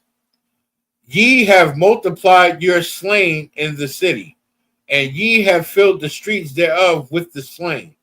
These goddamn oppressors double the amount of unalived blacks, Hispanics, and Native Indians in the streets at alarming rates. And they continue to do so. They continue to do so. And they don't care. They don't give a shit. They're going to keep doing it. Why? Because I fear for my life. If you fear for your life, stop being a goddamn cop. You're in the wrong profession. Go do stocks. Take your ass down Wall Street and go do stocks. Go work at Saks 500. Go put a suit on and go be a licensed sales an insurance agent. You understand? Take your Series 7, pass the test, and go make money.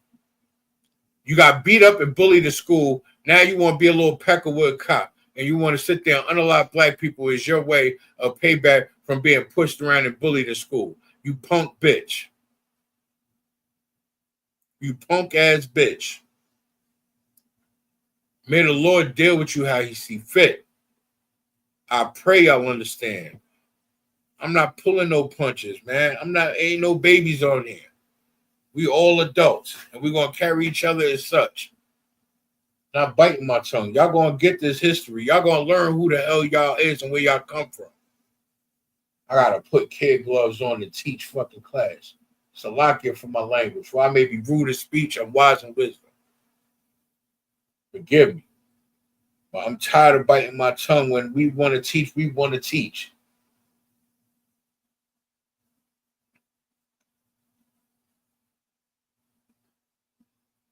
If we go to the book of Romans, chapter 5, verse 9, it says, is the book of Romans, chapter 5, verse 9, where it says, much more than being now justified by his blood, we shall be saved from wrath through him. And we keep the law, statutes, and commandments of the Most High God, and they unalive a brother in the UPK. We will be saved by his spirit.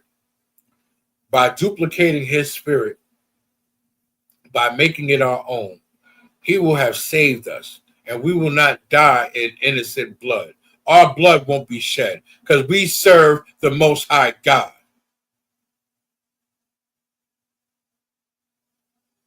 Pray you understand.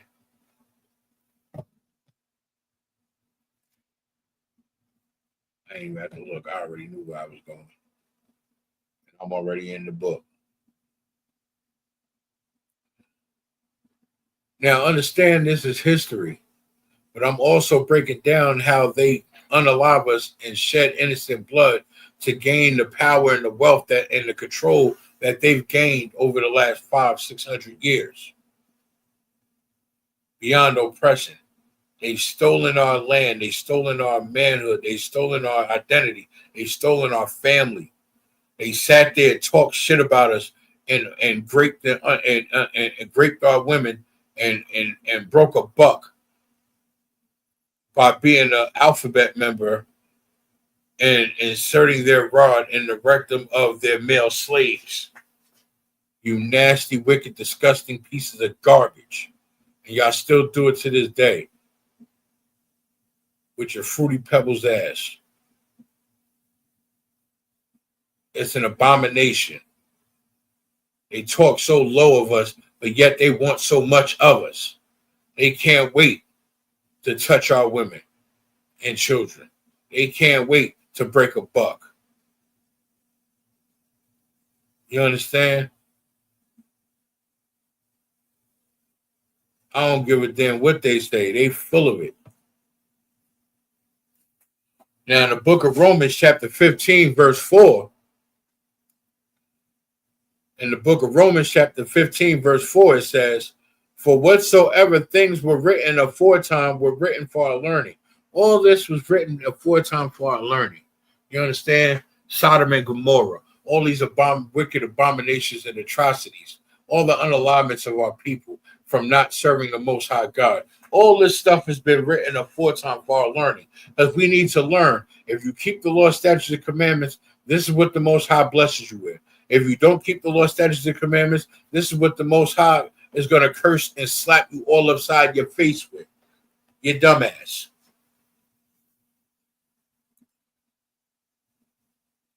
This is the book of Romans, chapter 15, verse 4.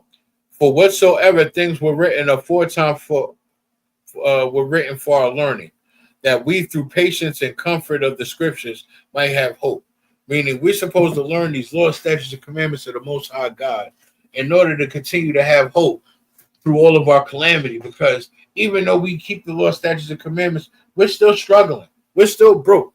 We're still working 2-3 jobs to be broke. We still are under the thumb of Esau and his kingdom, because right now Esau is ruling this kingdom. And when the oppressor rules, the people mourn. But when the righteous are in authority, the people rejoice. You understand? When we are in authority, our people will rejoice. But when the wicked beareth rule, we mourn, and we're mourning. Judah mourneth, as in Jeremiah 14:2. As a matter of fact, let me pull that.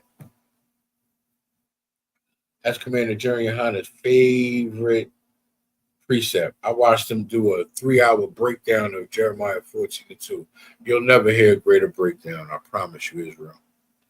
It's the book of Jeremiah, chapter 14, verse 2. Judah mourneth, and the gates thereof languish. Now, Judah mourneth. Aren't our mothers, aren't our so-called single mothers that don't have a man out here mourning because their sons got unalived, their daughters got unalived or whored out to the savages of the world? Now they sitting there wishing that they had the kid's father in their life in the household, but they didn't want to give up this government assistance. They couldn't turn down or resist the little 100, 200 something a week in child support when he was giving way more than a couple goddamn dollars. You dumb bitch. This is why Commander General Yohanna say we don't need a black man in the White House. We need a black man in every black house. We need a Hispanic and Native Indian man in every Hispanic and Native Indian house. You understand? We need our men to take back what is theirs, their identity and their position in life and in the structure of a household. But it's the book of Jeremiah, chapter 14, verse 2. Judah mourneth, and the gates thereof languish. The gates thereof languish is our broken government. Blacks, Hispanics, and Native Indians, we don't have, in the eyes of of Esau's playing field, we don't have nobody to lead us. Where's Jesse Jackson and Al Sharpton been at for the last 30 years? Sucking the rod of the white man, trying to gain position and still think that marching works. Marching ain't did shit for us yet, and yet they still want to march. They don't understand. When we go in the streets and march, we just look like a bunch of whiny niggas to them.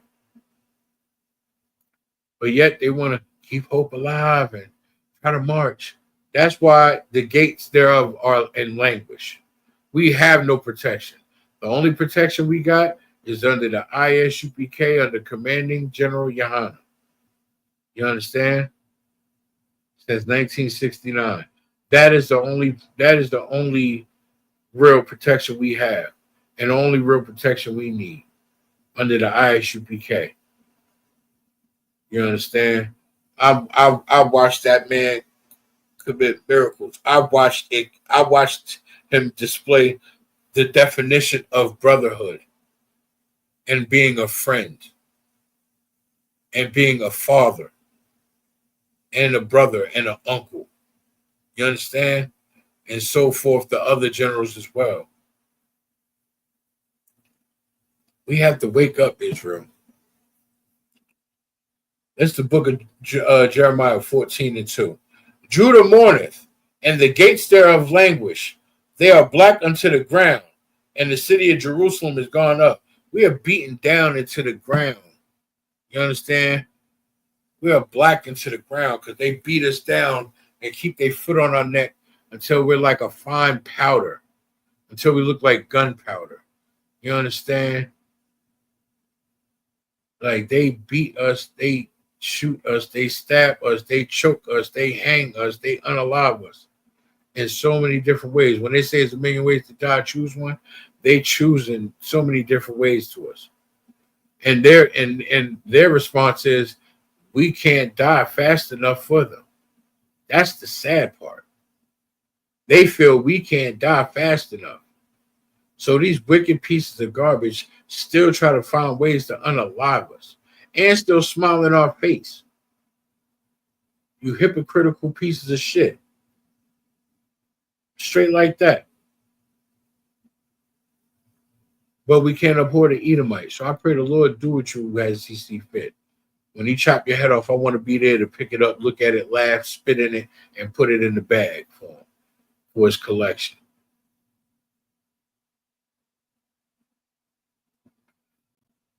Pray y'all understand. Young man Hector, you said 1 Corinthians. 1 Corinthians chapter 1, verse 10. Let me see. Yeah, I got to highlight it. So it's in the playbook. It's the book of 1 Corinthians chapter 1, verse 10. Now I beseech you, brethren, by the name of the Lord Jesus Christ, that ye all speak the same thing, meaning we all speak our native tongue. We all speak the Lashwan Kodash that people do not pay attention to, that people do not follow or try to learn when I bring it in on Friday. You know, just saying.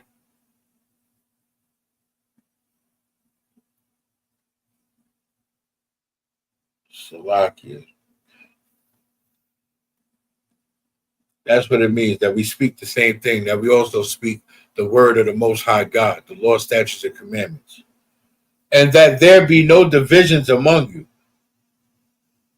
but that ye be perfectly joined together in the same mind and in the same judgment.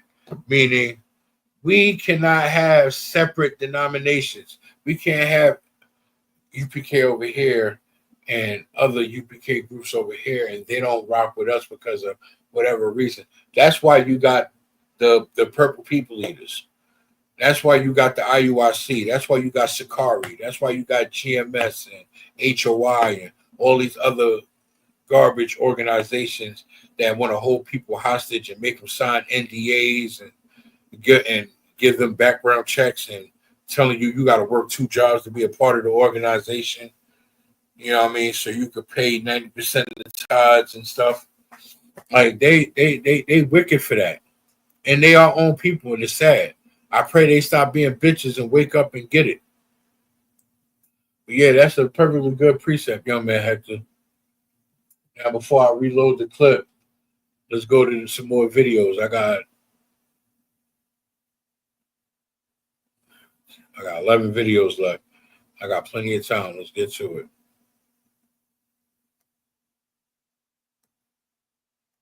Today's technology. We didn't need smartphones. We had cool phones. Photos we had to wait a week to get developed. Remember when this was a smartwatch? This was our Spotify and music player. Encyclopedias were our Google. Anyone else still have a set? If we got caught passing notes in class, the teacher would read it out loud to the whole class. We'd hang out at the mall on weekends and just stroll around the streets.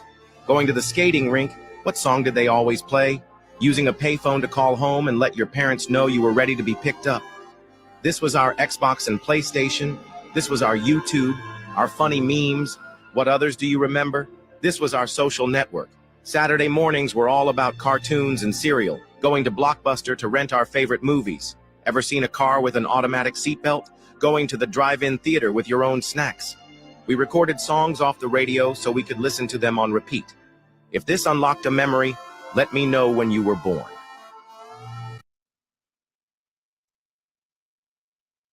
Baseball copied its style from a black baseball league. Banned from Major League Baseball, Negro players organized the Negro National League, launching its first official game Yes, 105 you heard years it ago right. today, They May get 2nd, baseball in off of niggas. Indianapolis, Indiana. At the center was Rube Foster, a pitcher, manager, and business genius who literally built the league out of his barbershop. And the players? Iconic. Satchel Paige threw fastballs into his 50s and was eventually accepted into the MLB, helping blur color lines. Legendary player Joe DiMaggio once called him the best and fastest pitcher he'd ever faced. Josh Gibson, arguably the best NNL player, whose stats were fragmented due to incomplete record-keeping, was known as the Black Babe Ruth. When the MLB finally recognized the NNL's stats as viable, Gibson shook the record books. In 1943, he had a .466 batting average, one of the highest ever. At his untimely death, he had averages higher and better than Babe Ruth in almost every stat, making fans wonder if Babe Ruth should have been called the White John Gibson instead. Cool Papa Bell is widely considered the fastest baseball player in history, though he was never officially timed with modern precision. However, reputable sources cite they witnessed Bell run the bases in 12 seconds, an incredible speed even by today's standards. Even while facing Jim Crow laws, sleeping on buses, and denied hotel rooms, they packed stadiums. They didn't just play, they inspired a movement. Games were more than sports. They were community events, with jazz bands, food vendors, and fashion shows in the stands. The MLB entertainment experience we know and love today wouldn't be what it is without the influence and success of the Negro National League. Lena Horne didn't just make history in Hollywood, she changed it. Born June 30th, 1917, in Brooklyn, New York, Lena Horne grew up surrounded by music and activism. By her teens, she was already performing in jazz clubs, and by the 1940s, she made history as one of the first Black women to sign a long-term contract with MGM Studios. But Hollywood wasn't easy. Many of her scenes were cut for Southern audiences, and she refused to play demeaning, stereotypical roles. During World War II, Lena toured with the USO to perform for American troops. But when she saw Black soldiers forced to sit behind German prisoners of war, she took a stand paying out of her own pocket to host a separate show, making sure Black troops sat front and center. Over her career, Lena earned countless honors, including a Grammy Lifetime Achievement Award and a Kennedy Center honor. She passed away on May 9th, 2010, but her legacy as both an entertainer and activist lives on. Happy birthday to the late, great Lena Horne. Always corrupts. Look at the number of people rebuilding this garage. It doesn't make sense, except that these are CETA workers paid for by taxpayers' money. Government funds have allowed the organization to take over a whole area of Chicago. They now have their own supermarket.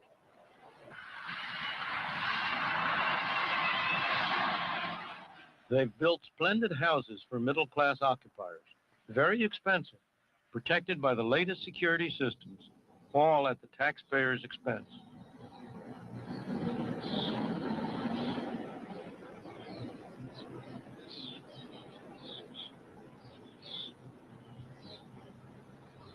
In a sense, TWO is rapidly becoming a mini government. At this particular point, we have approximately 400 employees. We have an operating budget of in excess of $5 million a year. So we are large.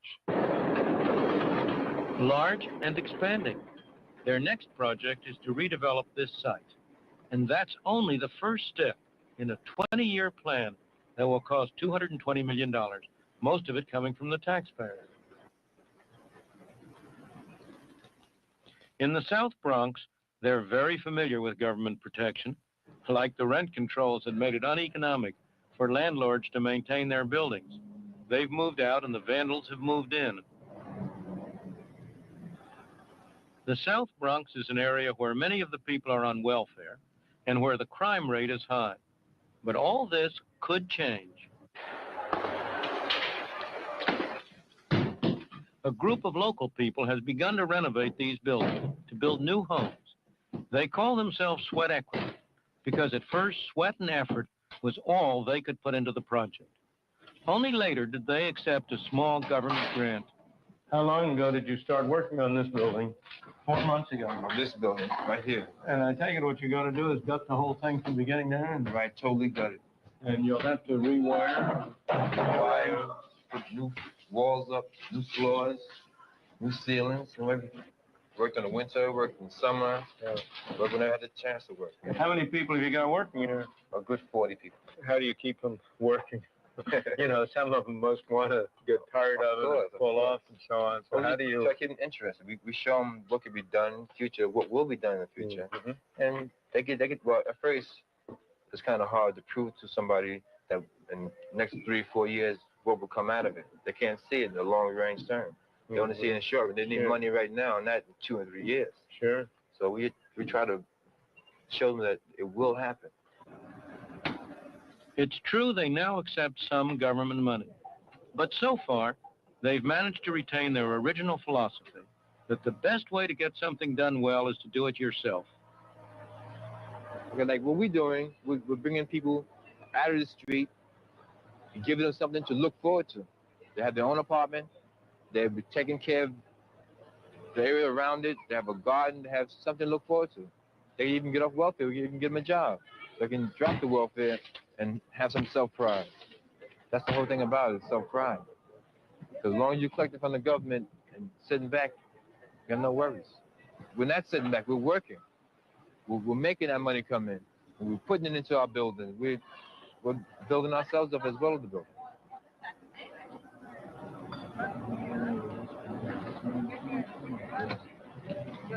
Some of these people are CETA workers, paid for by the taxpayer. But this isn't as useful as it might appear. You ask these fellows, which would they rather have, the CETA workers or the money that's being paid to the CETA workers? Which would you rather have?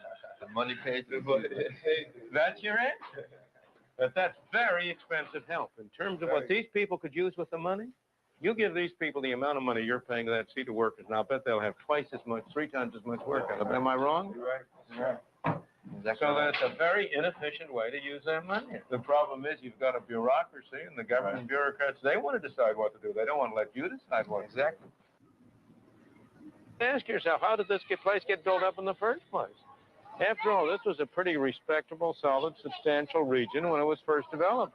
It wasn't done through a government project. It was done by people individually, having an incentive to put up these buildings and occupy them. What these people we've been seeing here are doing is they're trying to restore that feeling and that attitude. You'll have a far healthier community here if it grows out of the self-help of people like the people we've been talking to than if it's a paternalistic venture undertaken by governmental civil servants and bureaucrats who have to plan on a large scale for other people. We must find a way to give everyone caught in the welfare trap the kind of initiative these people have. The best, or should I say the least bad solution I have ever been able to devise is something called the negative income tax. This is the idea that we should get rid of a large part of the welfare bureaucracy and of the demeaning rules. We should help people who are poor fundamentally by giving them money. With the positive income tax, you're entitled to a certain amount of personal exemptions and deductions, and above that amount you pay tax. But suppose you have no income. Under a negative income tax, a fraction of your unused exemptions would be paid to you by the government, guaranteeing at least a minimum income. If you earned something, you'd still get a fraction of your unused exemptions, and you'd end up better off. As your earnings rose, the supplement to your income would become smaller and smaller until your earnings equaled your exemptions. At that point, you'd break even, neither paying tax nor receiving a subsidy. It's not an ideal system. It's not the system we might have liked to get into, but it's a system which would have the effect of eliminating the separation of the society into those who receive and those who pay, a separation that tends to destroy the whole social fabric. It would mean that we could each of us take advantage of opportunities that opened up without fearing that if by some chance we lost our jobs, it would be a long time before we could get back on assistance. It would be a system that would give all of us an incentive gradually to improve our lives, would perhaps enable us over time to work ourselves out of the kind of mess we've gotten ourselves into. A mess we've gotten ourselves into for the very best of motives, but with the very worst of results.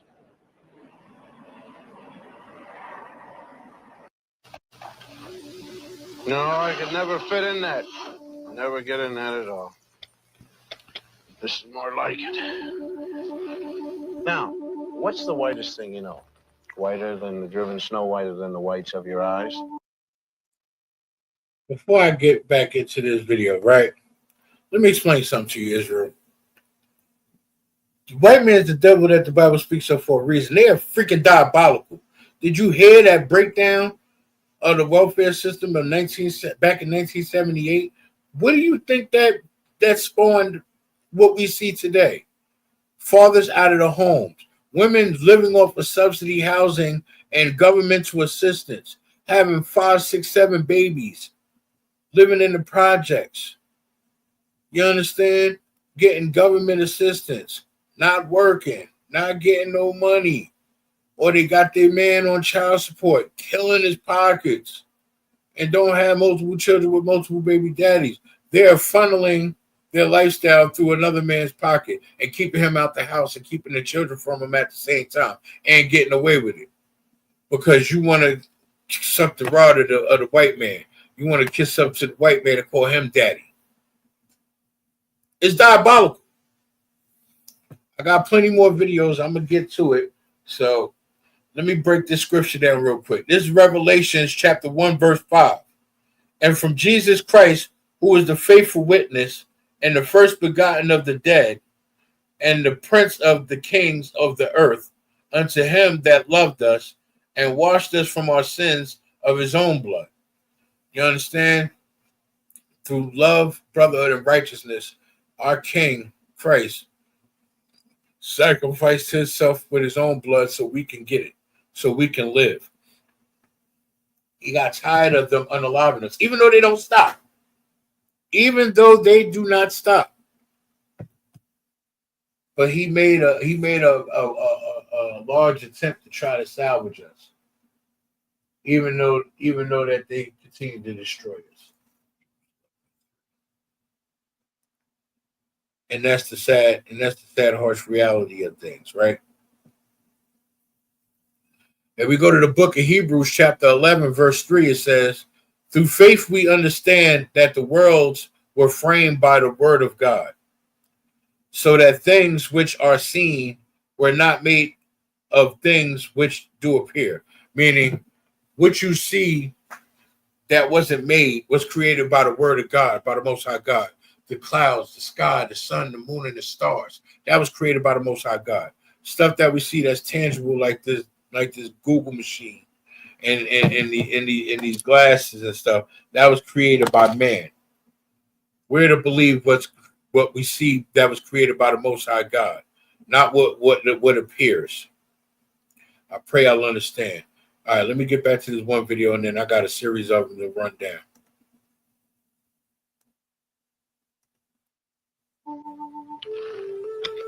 Sugar.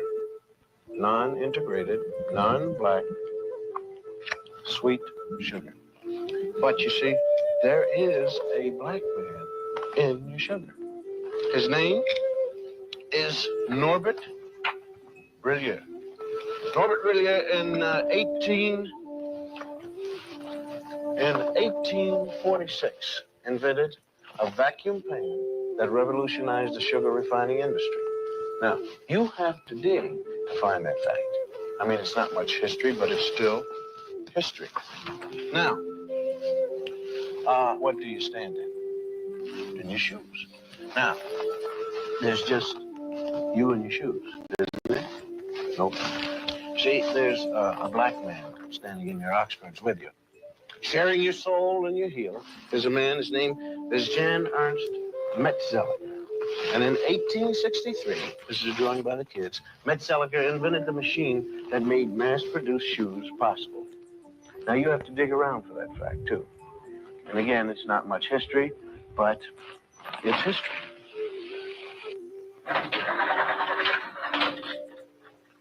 Am I coming in clear to California? I mean, is this TV signal driving through a pass in the Sierra Nevada mountains and slipping into San Francisco? Okay, well, I want to thank you, Jim Beckworth, Jim Beckworth out of St. Louis, hunter, trapper, and honorary chief of the Crow tribe of Indians. We had trouble finding you, Jim. Though you helped open the West, you didn't make the books. Chicago, right here, where the Wrigley building is. Young fellow by the name of Jean-Baptiste de Sable. John Baptiste. He founded Chicago, when he traded with the Indians. And of course, there it is right there at that particular time. It was called Chicago or Stinking Onion by the Indians. And de Sable, he didn't even change the name at all. Now you take the Lewis and Clark expedition here, right in there. You'll find a black man named York helping to open the West. Those men are trying to wash the black out of York. That's what you might call historically significant, because a lot of people think we ought to wash white, but we ain't gonna, you see. Texas, coming to you, Texas, right down the Chisholm Trail, right here. Right down there with 5,000 black cowboys who never made it to the Hollywood West. Did you know that? Huh? In this same group, there was one black outlaw.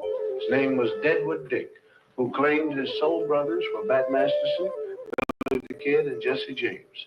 Deadwood Dick used to ride into the saloon, order 2 drinks, one for himself and one for his horse. And here's his horse, drinking a shot of red-eye with a straw. And how about the 186,000 blacks who fought on the Union side during the Civil War? 38,000 died. How about Teddy Roosevelt's charge up San Juan Hill? It wasn't just the Rough Riders who made it. 4 black regiments went right up with Teddy. They didn't get lost going up the hill. They got lost in the history books. How about the North Pole? Snow White? Well, the first man there was black, Matthew Henson. He spoke Eskimo. And he was Admiral Perry's navigator. And although he made it first to the pole, it never quite made it to the history books. And how about your heart? Can we get there? All right. Daniel Hale Williams first performed open heart surgery successfully. Now, this list could go on forever. Blacks who made it, blacks who made history, but who didn't get into the history text at all. And the strange thing is how little there is about us in the textbooks. Napoleon once said history is a fable agreed upon, and the fable agreed upon up to now is that American history is white on white. But sometimes we did get into the history books. All wrong. Now you take this one. The Growth of the American Republic, 1942 edition. Samuel Eliot Morrison, Henry Steele Commager. Quote, as for. This has to do with slavery. As for Sambo, Professor Morrison. Sambo, Professor Commager. As for Sambo, whose wrongs moved the abolitionists to wrath and tears, there is some reason to believe that he suffered less than any other class in the South from its peculiar institution. Peculiar institution means slavery. Although brought to America by force, the incurably optimistic Negro soon became attached to the country and devoted to his white folks. Unquote. Those lines were written by 2 Pulitzer Prize-winning white Northern professors.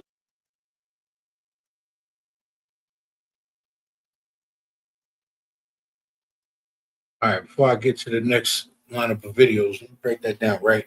Now, what Bill Cosby brought out back in 1969 was very heavy. That was just the first one.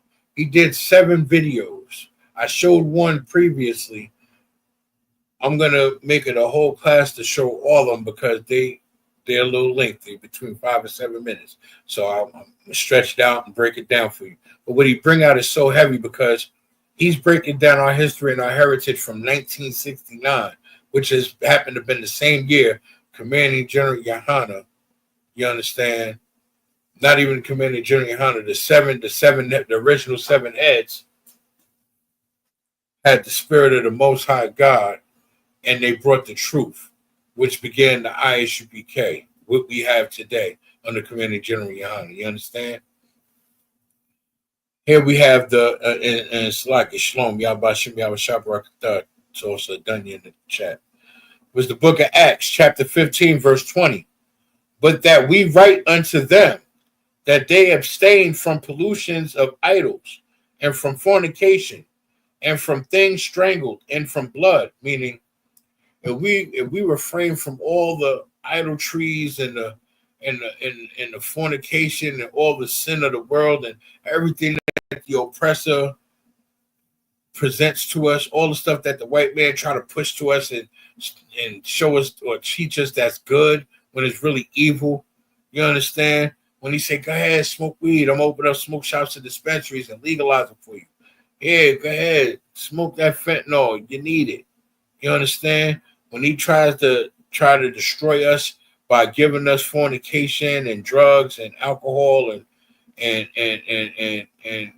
making whores of our women and then, you know, if we abstain from it, we can find righteousness. If we stray away from it and stick to the laws, statutes, and commandments of the Lord thy God, we can find righteousness, and we won't have to deal with those idolatries or atrocities that today's society are plagued from. All the pollutions and false idols and fornication and things strangled and from blood. You understand? We won't have to suffer if we keep the law, statutes, and commandments of the Most High God. You understand? That's what I'm bringing out in a nutshell.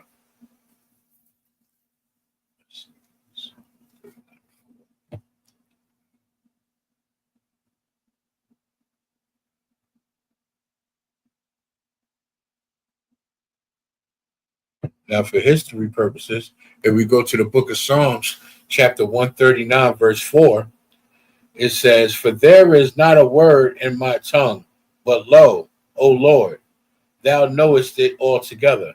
Meaning, if you only speak of the words of the Most High God, you're not speaking blasphemy. You're not wronging your brother. You're not profaning your people. You're not speaking with a profane tongue. You're not speaking of sin. This is why a lot of brothers in the truth say silence is golden, which is why I brought out those scriptures earlier in the beginning of class about minding your own damn business. Who'd have knew there were scriptures about learning how to mind your own business? All right, let's get back to these videos. His once sold policies on enslaved people. Yes, you heard that right. They treated human lives as mere commodities, that's right. Just like you'd insure a car or a house today. Slave owners insured black bodies for profit. It was a cruel reality, a stark reminder of the inhumanity of the past. Companies like Aetna and New York Life issued policies on enslaved people, mostly young, healthy men used for labor. They were seen as valuable assets, not as human beings. If the enslaved person died, the owner collected the money, not the family, not the enslaved, just the owner. It was a heartless transaction, devoid of any empathy. This wasn't rare. Thousands of policies were issued, making it a widespread practice. It was big business, and no one was held accountable. They insured lives like we were livestock. A dark chapter in history, one that we must never forget. The ship YAHANNA approached the Palestinian coast, pleading with the authorities to allow it to disembark the 4,500 Jewish migrants it was carrying. The YAHANNA had wandered the world's seas for weeks, turned away by every country it tried to reach. The British even fired upon the ship, claiming they mistook it for a military vessel. Greece had warned that it would turn it back if it neared its shores. The only people who opened their arms to them were the Palestinians. Today, as a form of gratitude, they are massacring the children of those who once gave them shelter.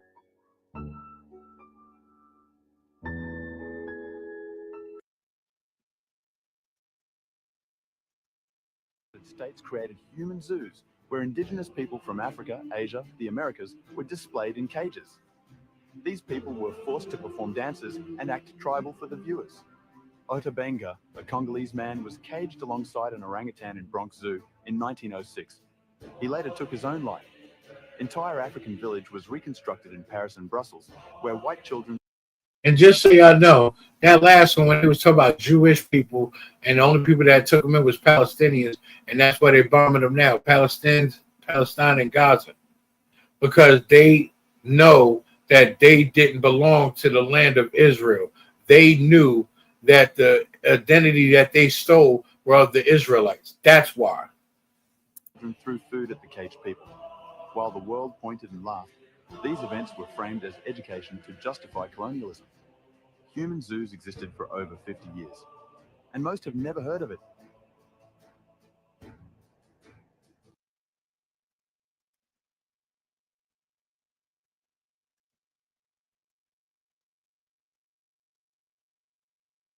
Oh.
Like, I don't know what happened.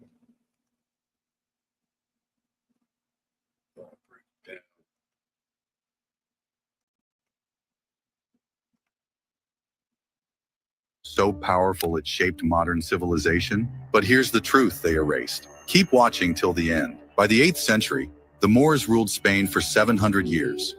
They built libraries, universities, and advanced medicine before Europe did. They introduced algebra, astronomy, and surgical tools still used today. Their cities had streetlights and running water, while Europe lived in filth. They even taught European royalty how to bathe properly. Before that, some thought bathing was dangerous. Did you hear that? Europeans thought bathing was dangerous. We taught them how to wash their ass, how to properly corral their animals. She taught them math and science and alchemy. They didn't know nothing. And that's our downfall. We should have taught them squat, because then they learned how to oppress us and control us. But Europe couldn't accept that black rulers built their future. So they erased the Moors and stole their achievements. The Reconquista wasn't just war. It was the erasure of history. Without the Moors, there's no Renaissance, no universities, no science. Black brilliance built the world. They just don't want you to know. If you're still watching, comment Moors and follow for hidden history. Did you know that there was an indigenous leader who never surrendered? not even to the U.S. Army. His name was Sitting Bull. He did not fight for glory. He fought for his people, for his land, for his way of life. In 1876, he led his people in the Battle of Little Bighorn. There, he defeated the famous General George Custer, an American military hero who had sworn to exterminate the native peoples. The defeat was so crushing that the Army called it the darkest day. But this victory did not bring him freedom. He was persecuted, betrayed, and finally assassinated. All because he refused to live on his knees, not even once. As long as the sun shines and the water flows, this will be our land. Today, his story lives on in the echo of the wind, like that of many peoples who were silenced but never defeated. Do you think his fight was in vain? Leave your opinion in the comments. Told to wait. Then finally, they were called. But it wasn't the enemy they prepared for. It was something worse. The 555th Parachute Infantry Battalion trained like any elite unit. Airborne drills, jump towers, chutes packed tight. While white paratroopers shipped off to Europe, the Triple Nickels were told to stand down. Their orders, classified. Their mission, unknown. Instead of battlefields, they got maps of Oregon and California. Operation Firefly. Japanese balloon bombs drifted across the Pacific, setting American forests ablaze. The Triple Nickels wouldn't fight Nazis. They'd fight fire. No headlines, no crowd shots, just boots hitting ash. They jumped through smoke, wind, and silence. And one of them was Private Malvin L. Brown, a medic with no rifle, just courage. During a drop in the Oregon wilderness, Brown landed safely, climbed a tree to recover his chute. The branch snapped. The first member of the Triple Nickels was lost, not to war, but to the mission. In Pendleton, Oregon, they jumped blind, through smoke thick as fog. Flames raged beneath them. Wind shifted midair. They hit hard, rolled fast. Some were burned, but the Triple Nickels held the line. They stopped a wildfire before it reached the town. The 555th completed over 1,200 jumps. They served with honor, but without medals. No statue, no parade. Just the memory of smoke, silence, and sacrifice. Private Malvin L. Brown, the Triple Nickels, they didn't fall behind, they were pushed aside. But they rose anyway, and they jumped into history. Drop a fire emoji in the comments if you believe their legacy should never burn out. Before I get to my last video, right? Again, that just shows how great our people was, but how they were used and exploited all throughout history. Sitting Bull never gave up. He never gave in. He never got on his knees for the white man. And that's why he terrorized them. They were shook of him. And he wasn't the only one. Geronimo. Who else? Little Bighorn. It was so many of them. They terrorized them, them oppressors. You understand? And this is war. You understand? And this is war is a part of our history. If we go to the book of Luke, chapter 21, starting at verse 8, it says, "And he said, take heed that ye be not deceived, for many shall come in my name, saying, I am Christ, and the time draweth near. Go ye not therefore after them." Meaning there's going to be false prophets and false teachers. Do not believe them. You're going to have people like T.D. Jakes. You're going to have people like Creflo, Uncle Creflo Dollar. You're going to have people like Steve Harvey preaching the word, trying to sound like, make their words smooth like butter, like the oppressor. You understand? Don't believe them. They are not to be believed. They are not the spirit of Christ. They are the sons of Satan. And Satan was a murderer from the beginning. And how that's true. I'm about to pull it. And of the sins of their father ye shall do. Salakia. Verse 9. But when ye shall hear the wars and commotions, be not terrified, for these things must first come to pass, but the end is not by and by. Meaning, when the war starts, and you're going to see the war on TV, you're going to hear the commotion outside, you're going to hear them bombs going off, you're going to hear them gunshots going. Don't be terrified, because the end is not near. The end is near, but the end is not here. This is not going to be the end. This is not the end all be all. You understand? Don't be dismayed. Don't be terrified. Don't be scared, because this is not the end for us. This is only the beginning. This is why we are who we are. We're the sons of the Most High God. We're Israel.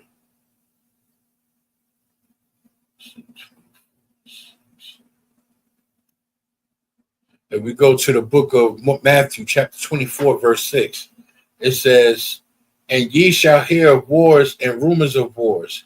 See that ye be not troubled, for all these things must come to pass, but the end is not yet." Again, we're in a time of war.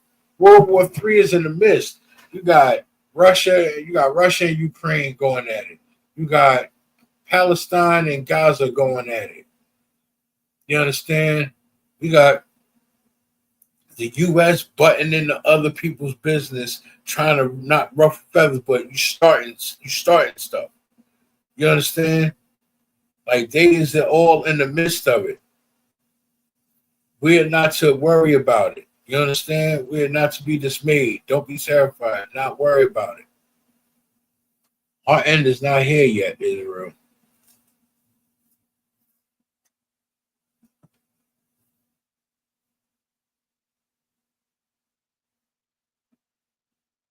Now we go to the book of John, chapter 1, verse 1. The book of John, chapter 1, verse 1, it says, "In the beginning was the Word, and the Word was with God, and the Word was God." Meaning, the law, statutes, and commandments of the Most High God was the beginning, the middle, and it'll be the end. You understand? That's it. And the world started with the Word, and it'll end with the Word. All this will come to pass before one jot or one tittle of the Word will fail. You understand?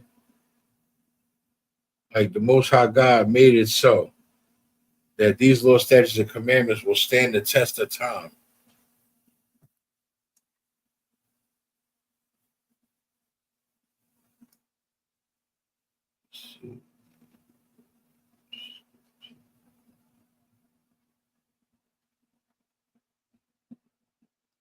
If we go to the book of Romans, chapter 13, starting at verse 1, it says, "Let every soul be subject unto the higher powers," meaning let your spirit go with the Most High God, meaning keep his law, statutes, and commandments, for they are not grievous. For there is no power but of God, the powers that are obtained of God.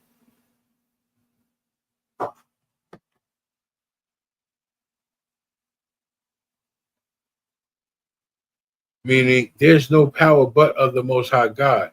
And if the Most High God blesses you with some power, you give him his praise, you give him his reverence, because without him, you won't have it.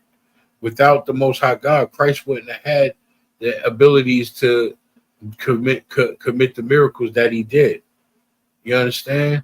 He would not have the powers that have done the miracles that he's done. Verse 2. "Whosoever therefore resisteth the power, resisteth the ordinance of God." Meaning, if you resist the power that the Lord is trying to give you, that means you're resisting the Most High God. You're going to learn. Yeah, young man Hector, if you missed it earlier in the class, I read Isaiah 41:10. That's definitely a good precept. "And they that resist shall receive to themselves damnation." Meaning it's like what it says in Hosea 4:6. "Our people are destroyed due to lack of knowledge. For they reject the knowledge, the Lord rejects thee." So for us rejecting the Most High God, we reject the knowledge, which meaning the law, statutes, and commandments. So the Lord will reject us in the process. So we must be mindful of that, Israel.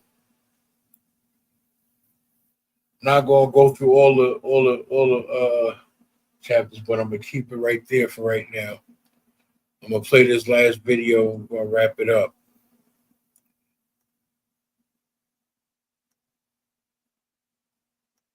Who wrote the Bible?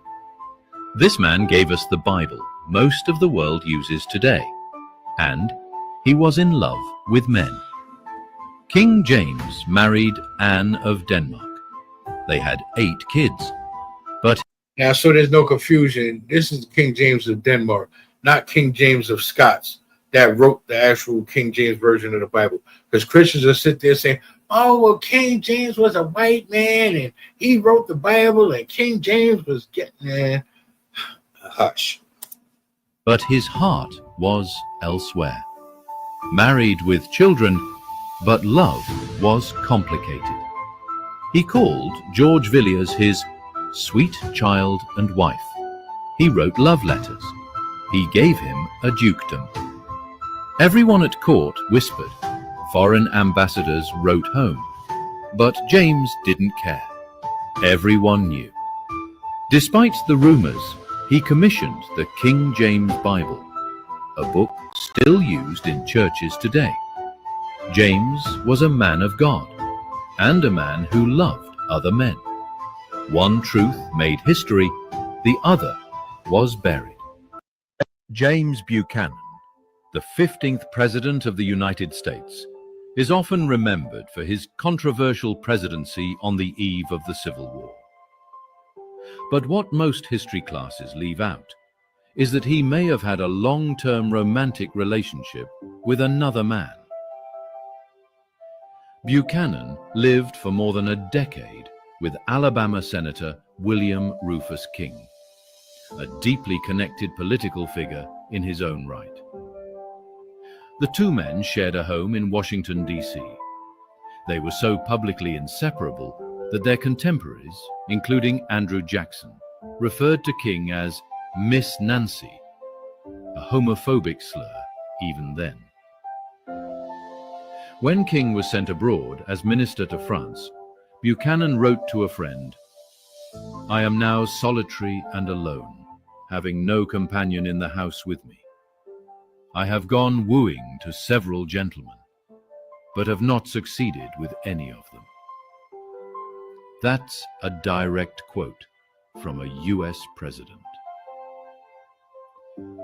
Buchanan never married. Historians have often dismissed his closeness with King as a deep friendship, but many modern scholars acknowledge the possibility of a romantic partnership. It's worth noting that King's own letters were destroyed by his family, making Buchanan's surviving correspondence even more significant. Was James Buchanan gay? We may never know with certainty. But what's clear is this. American history has often sanitized or erased stories. Hell yeah, he was gay. He was gay as shit. He was gay as all hell. As gay as flamboyant as alternative lifestyler can be. And we're gonna close out with the book of Leviticus, chapter 20, verse 13. If a man also lies with mankind as he lieth with a woman, both of them have committed an abomination, and they shall surely be put to death. Their blood shall be upon them. Being that they were heathens, the scriptures don't apply to them. But at the same time, the Most High God is disgusted with those atrocities. These wicked, disgusting pieces of garbage were lovers. Sickening, disgusting, wicked. With that, pay our tithes. We got the Lord's, we got the East Coast Cookout coming up this Sunday. Y'all pop out. Friday, Saturday, and Sunday, we got events going on leading up to the cookout. Y'all make sure y'all pop out the headquarters out there in New York, man. And with that, shalom, Israel.